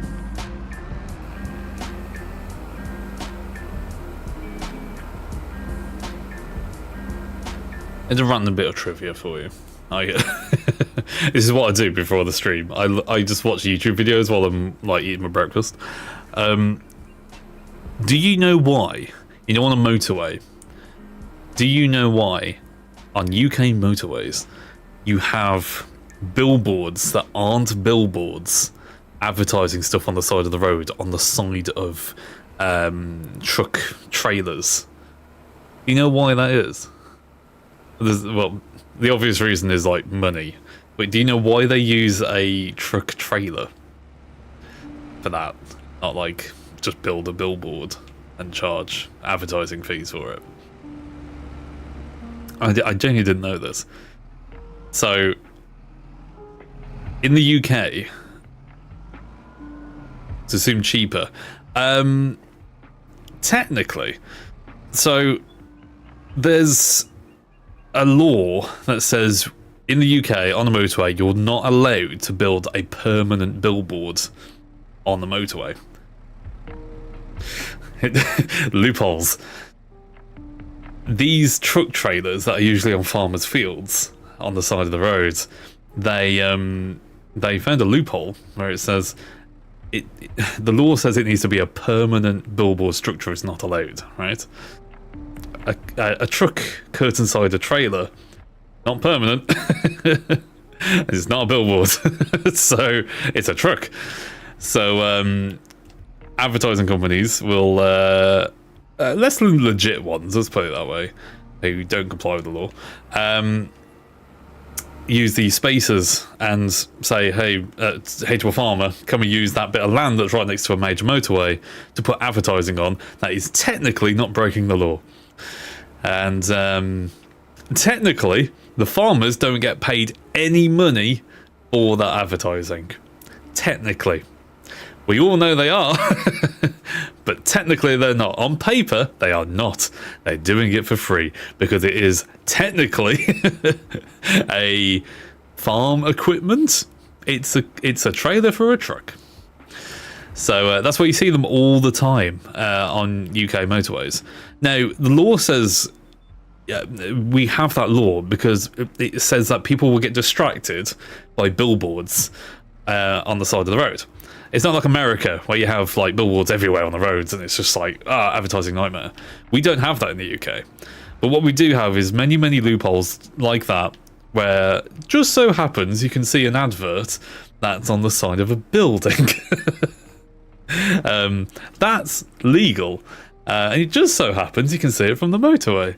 Oh, what a happy coincidence. There's one in Birmingham, actually. There's a flyover in Birmingham for the M6, I think. And it is just billboards plastered.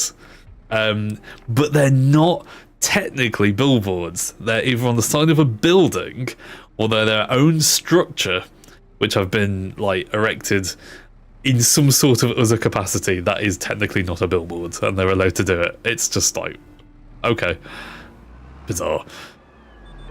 So yeah, there you go. There's a bit of trivia for you. I'd like to know. That's why you can see them everywhere. So my grandma and I went to Walmart here in Colorado. Walmart rearranged everything. As soon as we walked in, the pharmacy was to the left of the entrance, where the toys used to be, and the toys are now in the back of the store. So instead of walking into a Walmart and then going to see where the toys are, you're instead picking up some paracetamol and some aspirin. That's kind of a toy if you're twisted. That's a shame. There's a site. That's another bit of trivia as well. My dad works in supermarket sales. He works with like setting up like stands, like special advertising stands and stuff for supermarkets. And there is a whole psychology of where things are placed in a supermarket. It's a science to make you want to spend more money. Let's see if I remember some of it. So the special offer items are always at the front of the shop. Easy to grab, easy to get. Anything that they want you to buy because it's on special offer, it makes them the most money, will be right at the front of the shop. So UK supermarkets would have beer. That's a good one. Beer is a loss leader. And when I say that, it means the supermarkets are paying for the beer at a loss just to get people through the door in hopes that they'll buy something else in the shop. Every single beer crate that you see in a supermarket, some will have just aisles full of beer. Most of that is a loss leader, and they are just making a loss. So yeah, that's one thing. But there's a whole psychology behind all of it. So we have in the UK meal deals. They're always at the front of the store, somewhere nearby, because people on their lunch break come in, get a sandwich and a snack and a drink, and then they're off again. So you have it right at the front door, so they can just go grab, pay, go. They're not the target audience for somebody who's like doing their weekly shop. If they're doing the weekly shop, then there's certain aisles that are like laid out in a way that entices you to go further into the shop. So stuff like meat is usually at the back, but visible from the front of the shop. So usually that's the first thing you think about is like meat produce, frozen. Fresh kind of meat, that kind of stuff.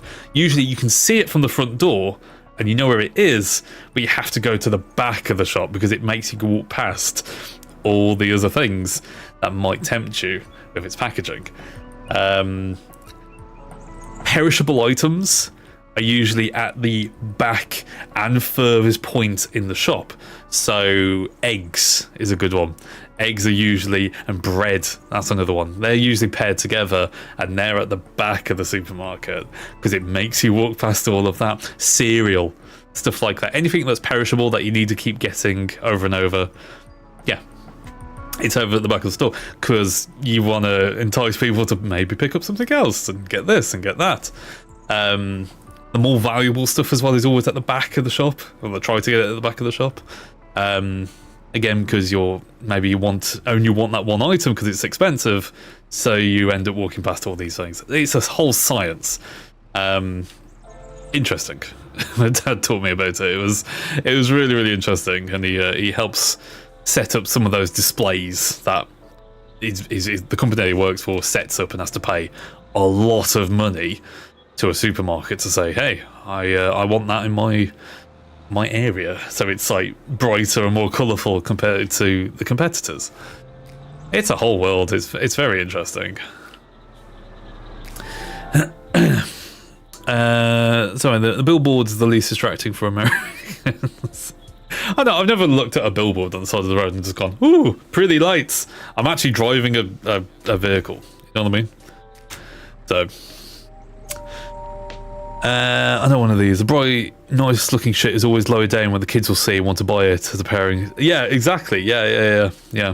They do a thing with the supermarket own brand stuff as well.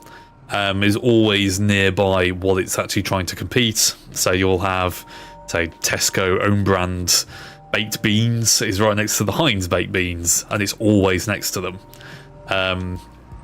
And that's just part of the deal of Heinz signing, saying, hey, we can have our own store brand beans next to your beans as part of the deal with Heinz, because they want a slice of the pie. They have the capacity of the supermarkets to make their own food now. They didn't, when they was invented, they didn't have that capacity. They didn't have enough money. There was just literally a storefront for selling other items. But now times have changed, obviously, and they can make their own things. So yeah, they part of the deal is they say, hey, we want to advertise our own food. And then you get into the whole argument with Aldi and Lidl copying other brands. That's a whole different barrel of fish. It's insane, that is. It's really interesting when you learn about it. And you can see it everywhere, and it's just really annoying when you know it's there. We have those in the States where someone would try those placed near a small town at the size of fireworks, hot dogs, next. Yeah, totally, like that. It's just so uncommon in the UK because we do not have billboards on motorways. It's just not a thing. It is just boring.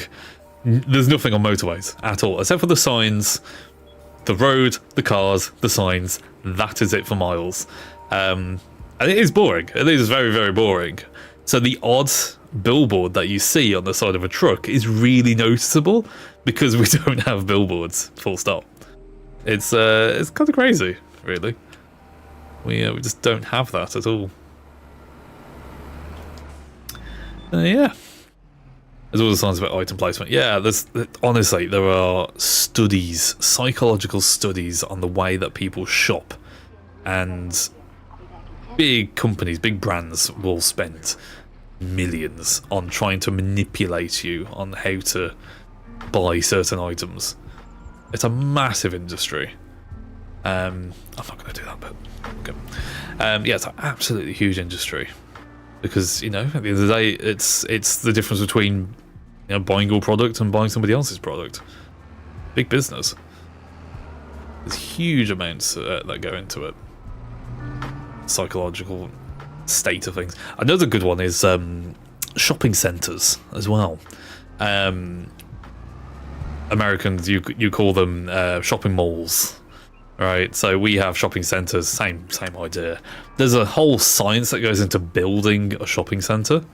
For one, you'll notice this whenever you go into one, there are no clocks. They try and warp your sense of time in a shopping centre. Shopping centre? Shopping centre.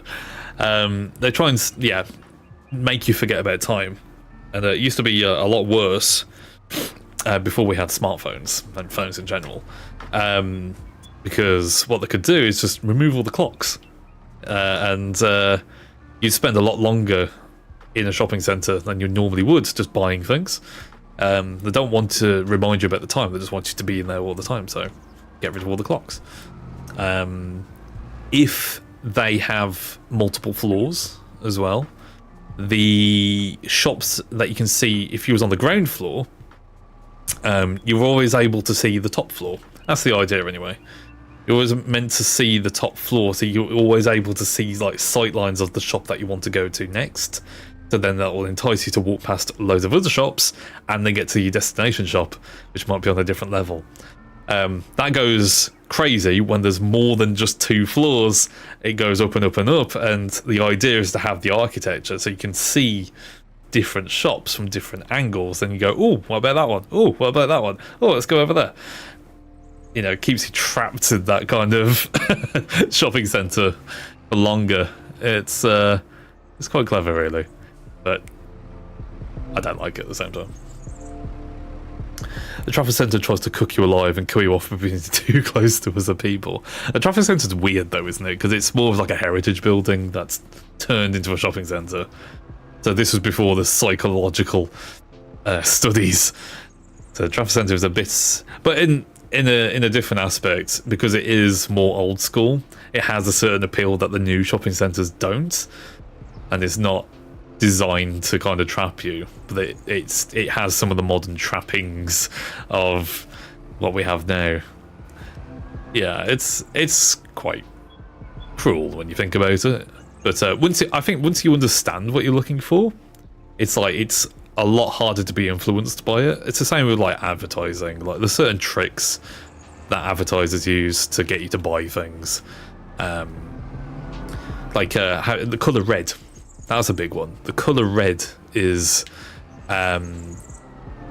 used for sales and making things seem more urgent than they actually are.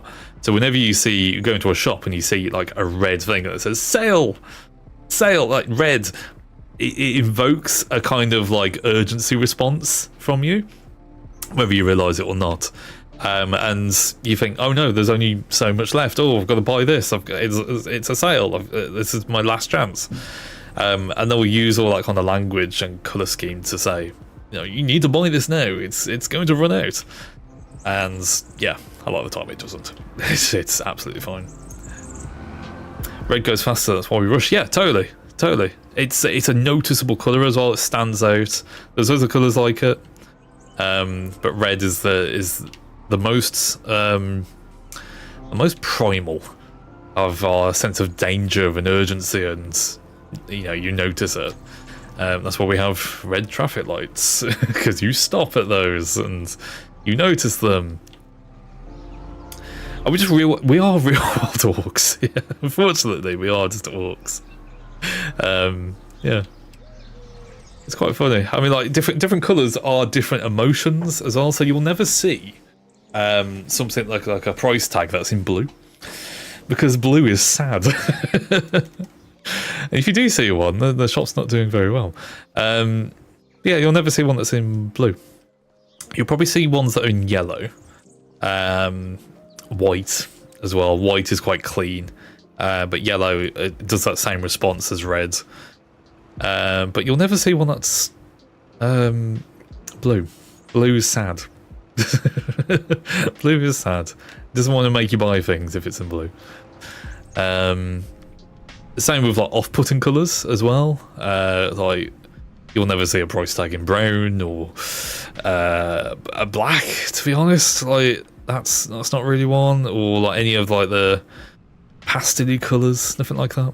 So yeah, there's a lot of subtle tricks, but if you learn about them, and I do encourage you to learn about what supermarkets are manipulating you to do. You become way more resilient to it and go, oh, hang on, you're trying to do this to me. And yeah, you suddenly realise, and it's like, oh shit. Yeah. So I used to live in North Carolina. We have a billboard that was placed in the middle of a freeway intersection that said prison police station. Why does a prison and a police station need an advertisement? That's a bigger question. What are they advertising? That's a bit of a weird one. Is it just saying, like, where it is? A funeral home and cemetery. Oh my god. Is that advertising something, or is that just a road sign? And if it's advertising, what the fuck are they advertising? Get arrested in the police station, go to prison, then die in the cemetery. What business is that? I suppose they're all private prisons though, aren't they? In America.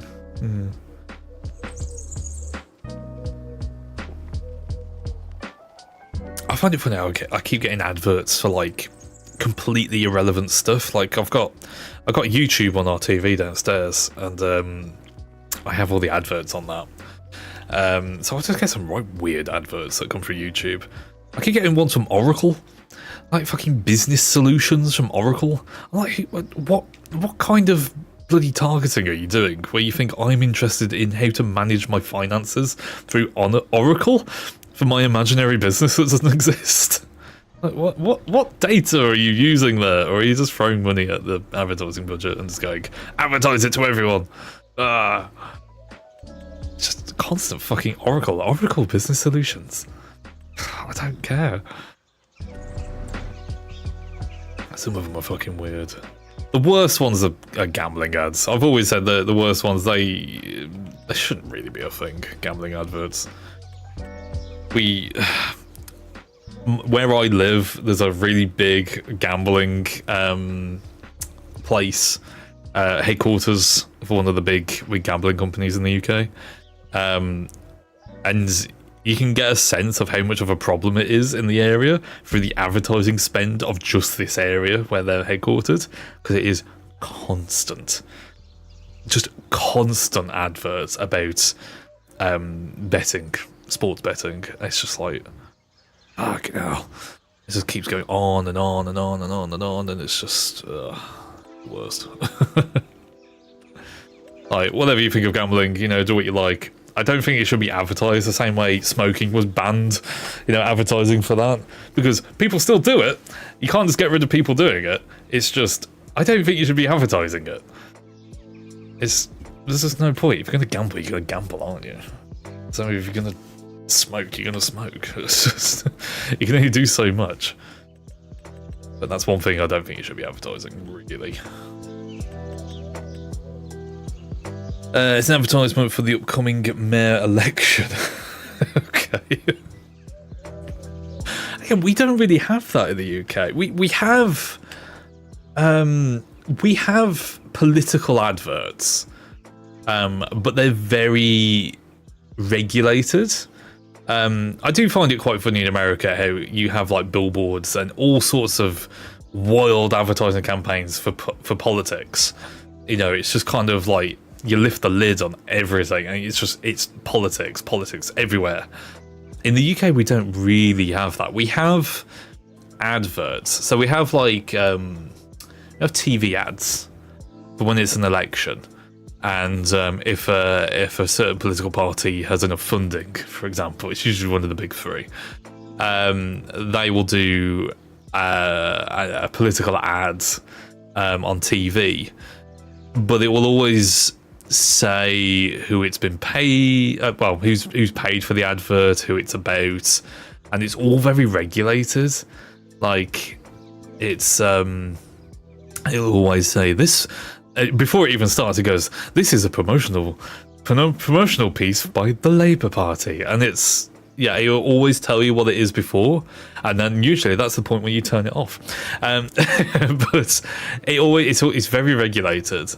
So I do find it kind of weird when I see it in other countries, not just America, but in other countries, but it's very, unregulated, and it's like, sometimes you watch something and you go, oh, actually, this is a political ad, and it's got an agenda, and it's like, ooh, okay, I feel like I've been tricked.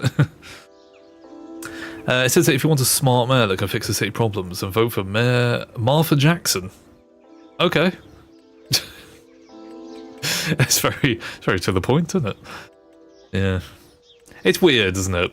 It's weird. Advertising is so strange when you think about it. We all have our different quirks and weird things about it. It's very odd. It's for the that's for the fucking lawnmower. You can put a snowplow on the lawnmower. Didn't know that. Right, what else can we do? What else is there? Cultivating, fertilizing, hoeing, irrigation we're not doing, plowing, sowing. I think we could probably do thinking of the time. I need to pop out in a minute. We can do this 17 grand on the other side of the map. We can do that ourselves. What's that? Number 53. Like a little bit of money just doing some cultivating. It's really easy. 53. All the way down. Okay. Let's do it.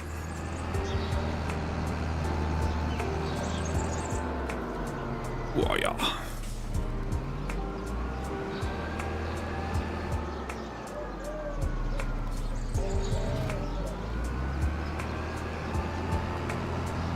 Off we go. But yeah, there's a lot of weird things that go on with advertising. You are interested, Google. Go and have a look. The secret tricks, secret hacks, all that good stuff. Oh, going back to like the whole like shopping centre thing as well. I've just realised there's another one. It's always natural light. They always try and get natural light in there. So usually you have skylights, just to bring in natural light wherever possible, because it makes things nice and airy and, you know, pleasant to be in, because you're going to be spending a lot of time in there shopping away, and it makes you feel like you're outside when you're not. Yeah, so that's another trick. There was one more as well. I can't remember what it was. Yeah, I can't remember what it was.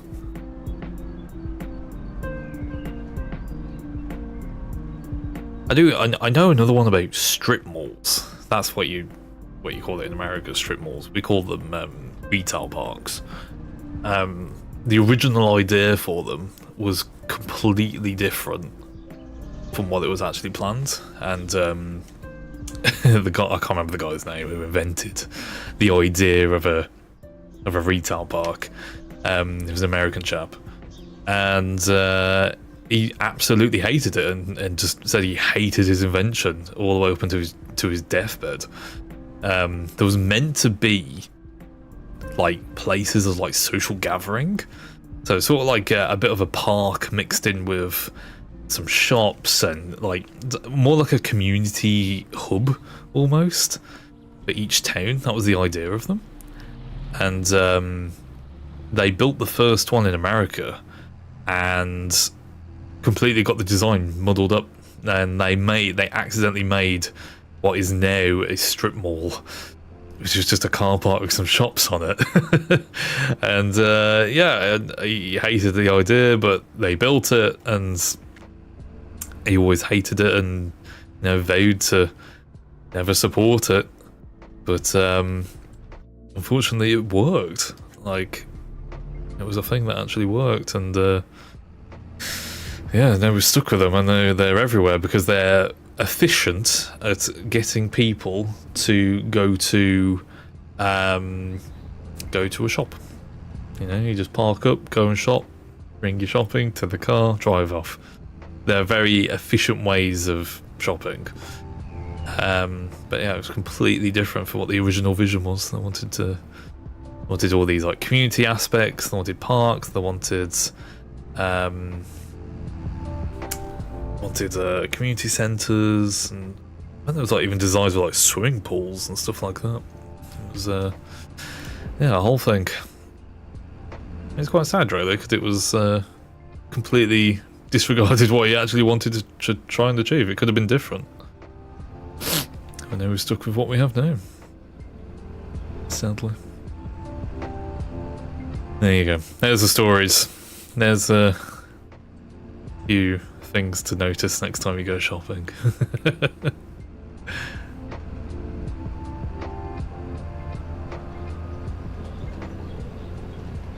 This is I've never actually been to this part of the map before.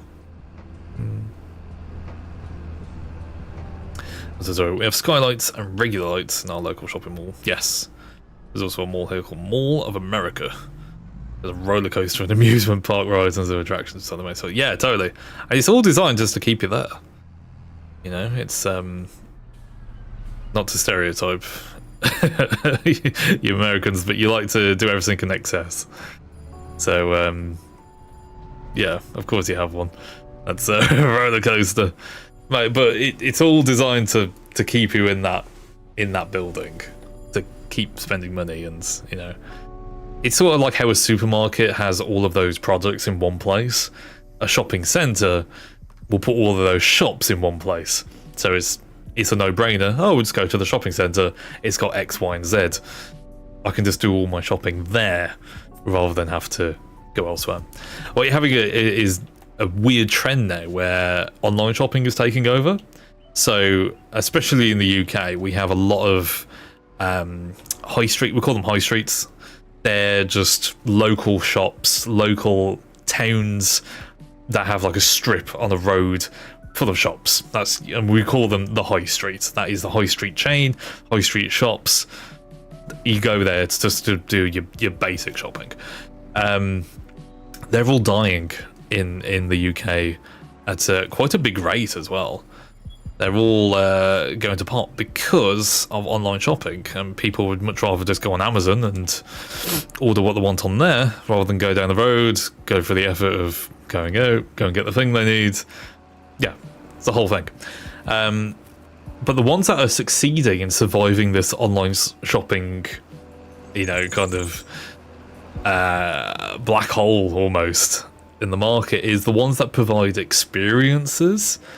So more so stuff that does escape rooms are a big one, or like museums, attractions, reasons to actually go to a place to experience it rather than just going there to buy a product. Those are the ones that are succeeding, and some councils are realising that, some aren't. But yeah, having a reason to go somewhere to actually physically do something is worthwhile. So yeah.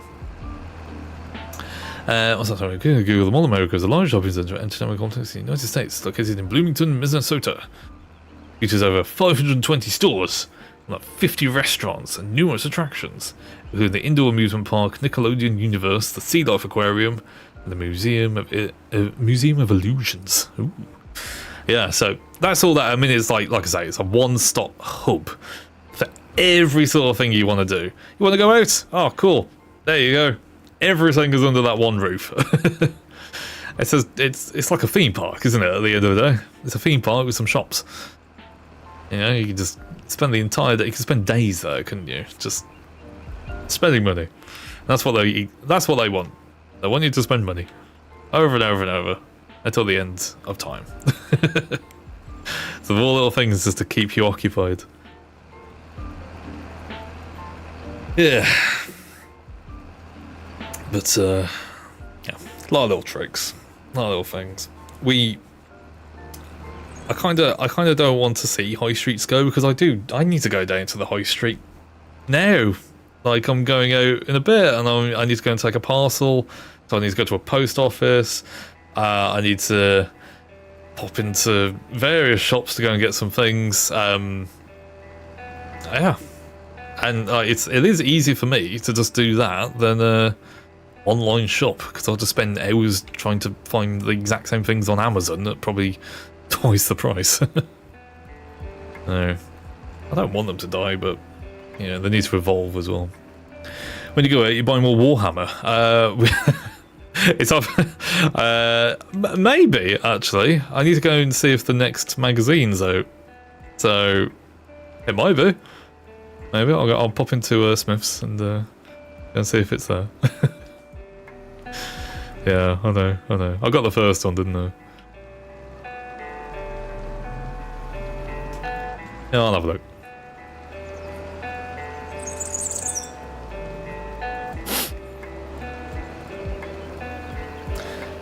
It's attached to Minneapolis St. Paul International Airport. Fucking hell, it's even bigger then. So you can take a flight to a shopping centre. Crazy.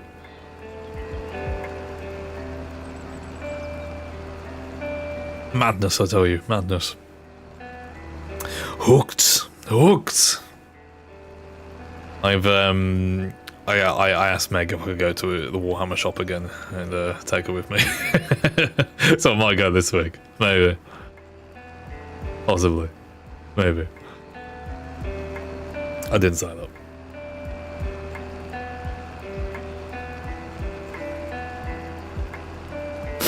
But going back to the whole thing, like Warhammer, for example, that's a place that you kind of want to go to, right?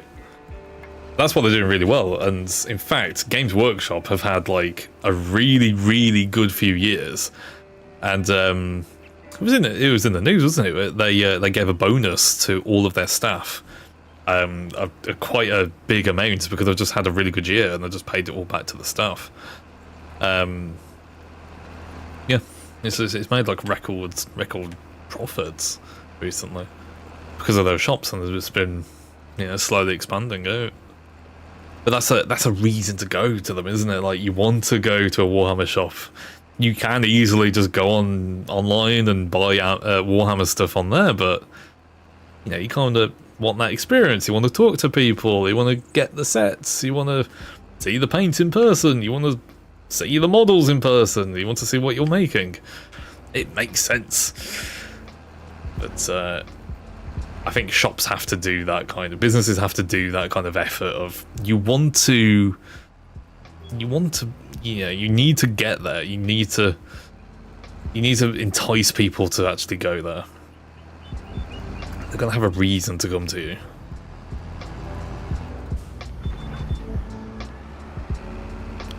Some stuff is online only, but I like buying a store, yeah. COVID was huge for them. Yeah, totally. Yeah. Totally. I like it. It's just like, I get to ask questions, which, you know, you can just ask someone. Like, I feel like we've just kind of lost that as human beings, you know. We've just gone down the path of we'll just ask Reddit rather than ask an actual human being who knows what they're on about. No, most people online are talking bollocks, me included. You can just completely disregard what I'm saying. Don't take my word for granted. Like, you know, I could be talking absolute rubbish. But yeah, there's a lot of places out there, and it's just like, everyone has an opinion, and most of those opinions are wrong. It just kind of sucks. So if I can go to a place and ask someone, I like it. I like just doing that. That's how we used to do it as a species, you know.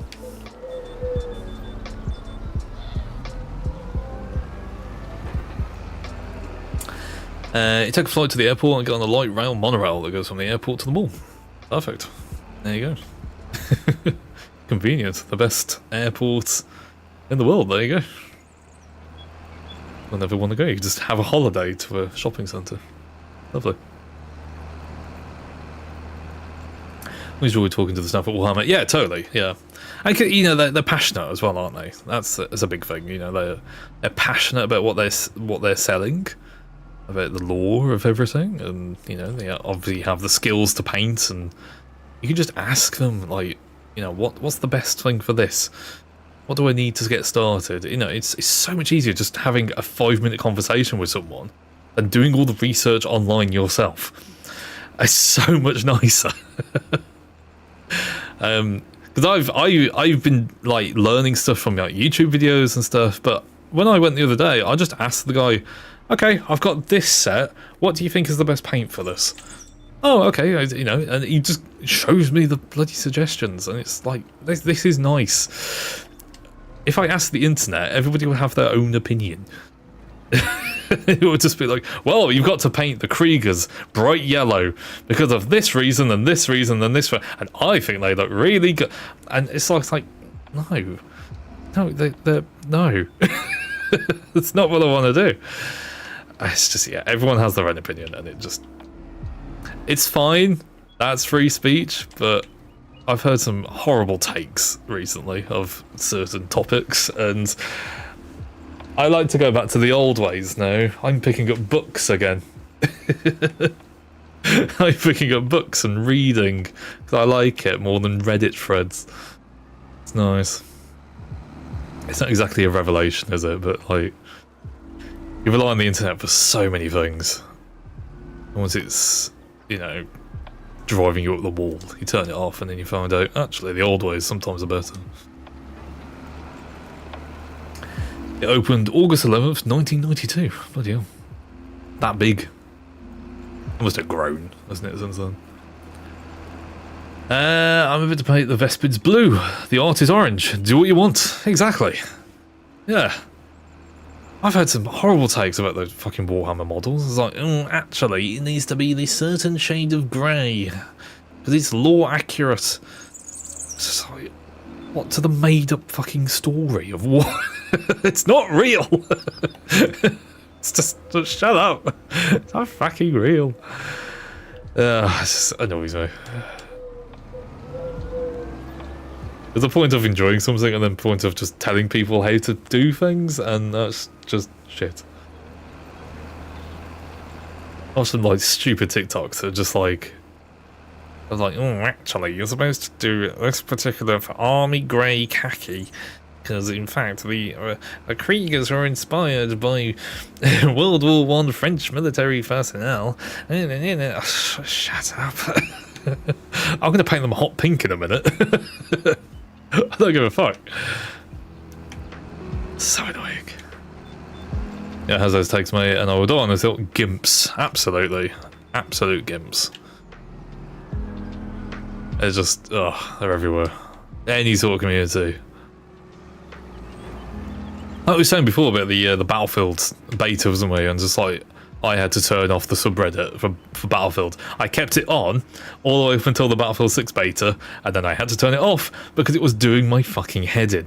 All the stupid, stupid takes on that game. And it's half of it is just rage baiting. Like, it is just saying things to get a reaction out of people. I don't think half the people saying the criticisms for that beta genuinely mean it. They just want to get clicks and views. That's it. Just, but it's so annoying. It's like you have to sit there and trawl through all this crap because, you know, people are addicted to social media and watching their numbers go up. Hate it. Hate it. Fucking hate it. Fucking worst. Just, I had to turn it off. It was some of the takes were just, what? It must be so tiring for like people who actually work on these things. It's just like, fucking hell.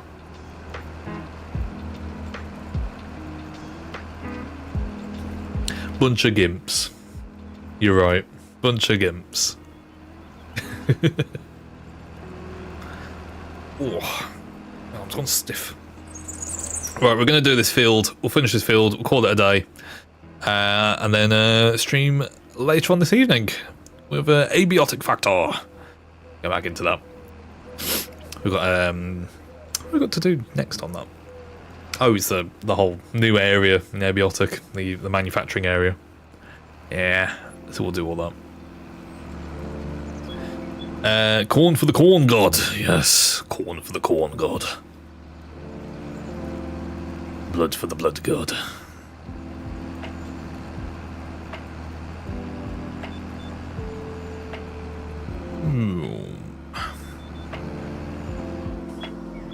More straps. Cruise control. Go.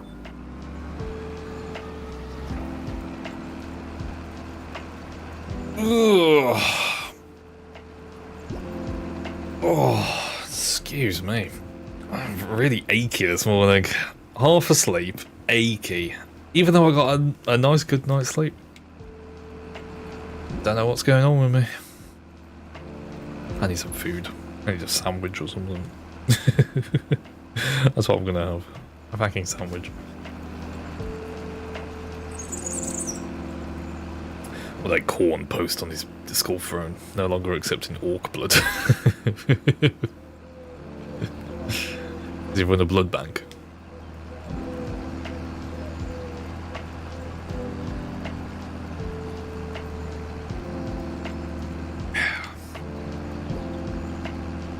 Tractoring around.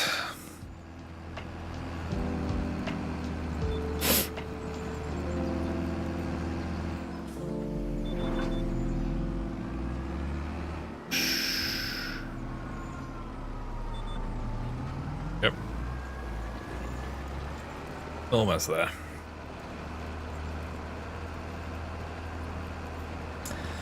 Well, I do hope that truck that went past my car this morning has found its way out.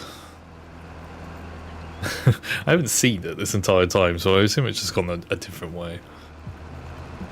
Huge.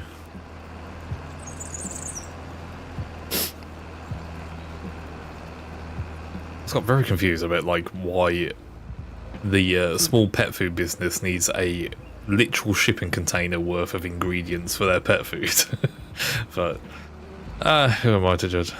Maybe you do need all that. The pet food. Organic pet food. I don't even know what that means. I know it's for cats. That's all I know. It's food for cats. That's what they do.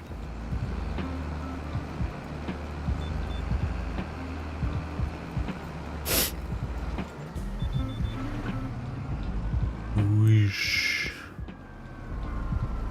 Okay. That down.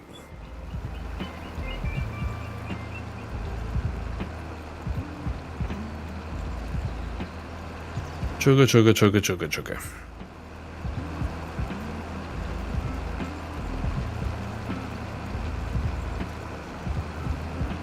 Ooh. Okay. there was a fly noise in my ear. That was really horrible. It's like in my right ear. That was too realistic. Didn't like that.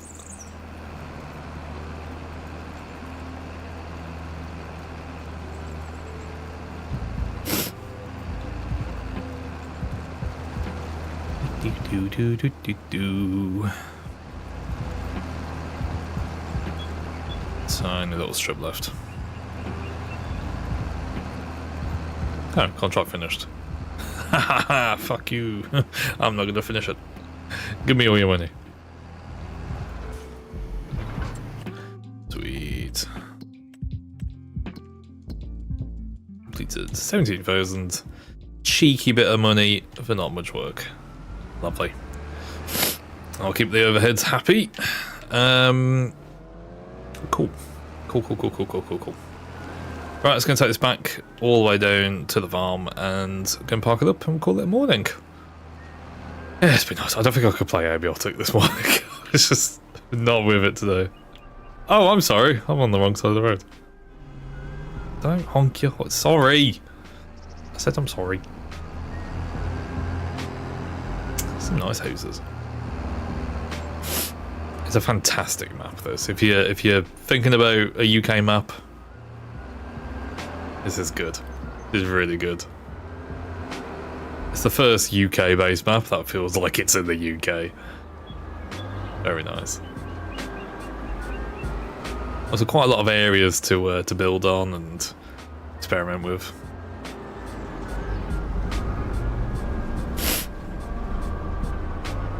Sunday driver, yeah. It's the trouble with playing like games that are set in America. You default to driving on the wrong side of the road when playing games. Terrible.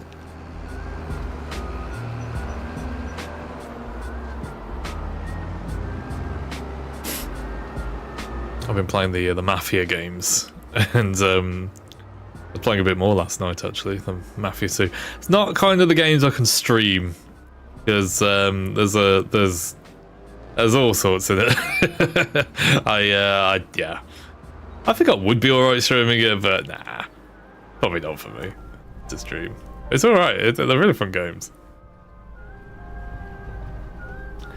You assume I drive on the road. Ha ha ha ha ha. I fly instead.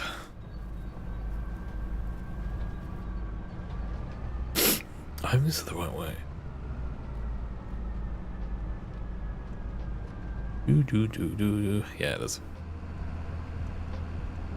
But yeah, I always default to driving on the right side of the road. In a game, not in real life. Thank fuck. It hasn't bled into the real world yet. But yeah, in games, always default to the right side. Terrible. What's this Euro truck when we start in bloody Britain and I'm on the right side of the road?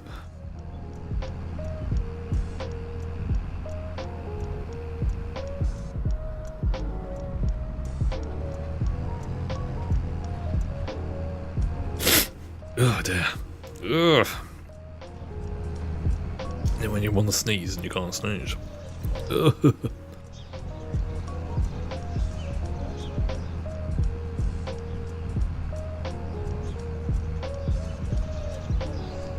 can go up this dirt road here.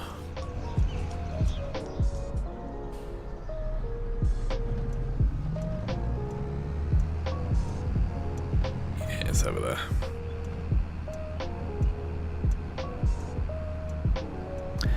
Really get American Truck Sim DLC since I have my city and see how bad they botched it. If it's anything where I used to live on a Euro truck around Birmingham, that was an extremely condensed version of Birmingham. So it's probably the same. It's quite funny though. it's quite quaint how they've done it. I was like, I've been on this road in real life and it is not 5 minutes long.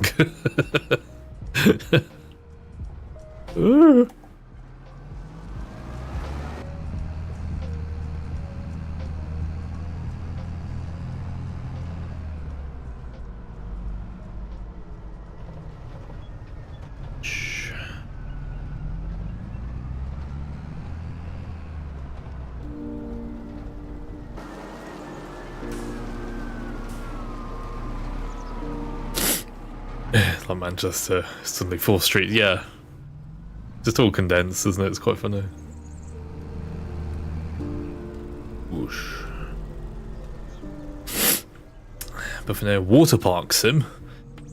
Water Park Sim? What are you playing? It says on Planet Coaster. A game I haven't actually played in a while. Should probably play a bit more of that soon.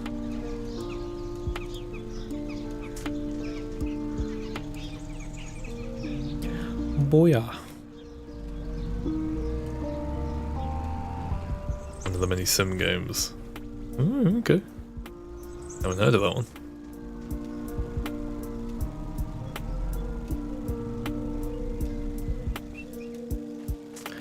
Booyah. Lovely. Cool. Everything is back, everything is safe, everything is done. I'm happy. Yeah, these will grow. So this grass will grow soonish. Got 4 stages of growing. Oh yeah. And no one died. That is true. No one has died. We had a car crash, but that doesn't count. That's fine. Yeah, I'm happy with that. One day we'll get to use this little silo. I'll because I use farming sim as like my go-to right now for just kind of chilling out, and I don't necessarily stream every single bit of this save. I might get to a point where I've got silage, and then we'll see what this actually looks like with some silage in it. It looks pretty cool actually, as it piles in the little conveyor belts. Yeah, we'll see. One day I'll get there. Right, I'm going to leave it there. So thanks very much for watching. I'll be back on later tonight with Abiotic Factor. Carry on with what we did last time. I can't quite remember what we did last time. The manufacturing side of things that we need to do.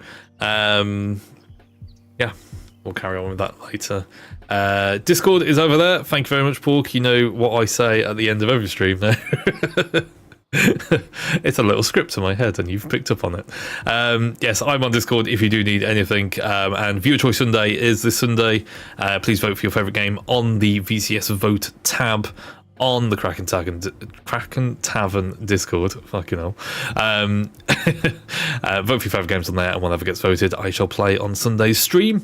The new game on there is Bully Scholarship Edition, one of my favourite Rockstar games of all time. But yeah, please vote for whatever game you want, and whatever gets voted I shall play on Sunday. Right then, I shall see you all later. Have a great rest of your day, and I shall see you all in a little while. Take care, have a good one, and I'll see you all in a bit. See you later. Bye.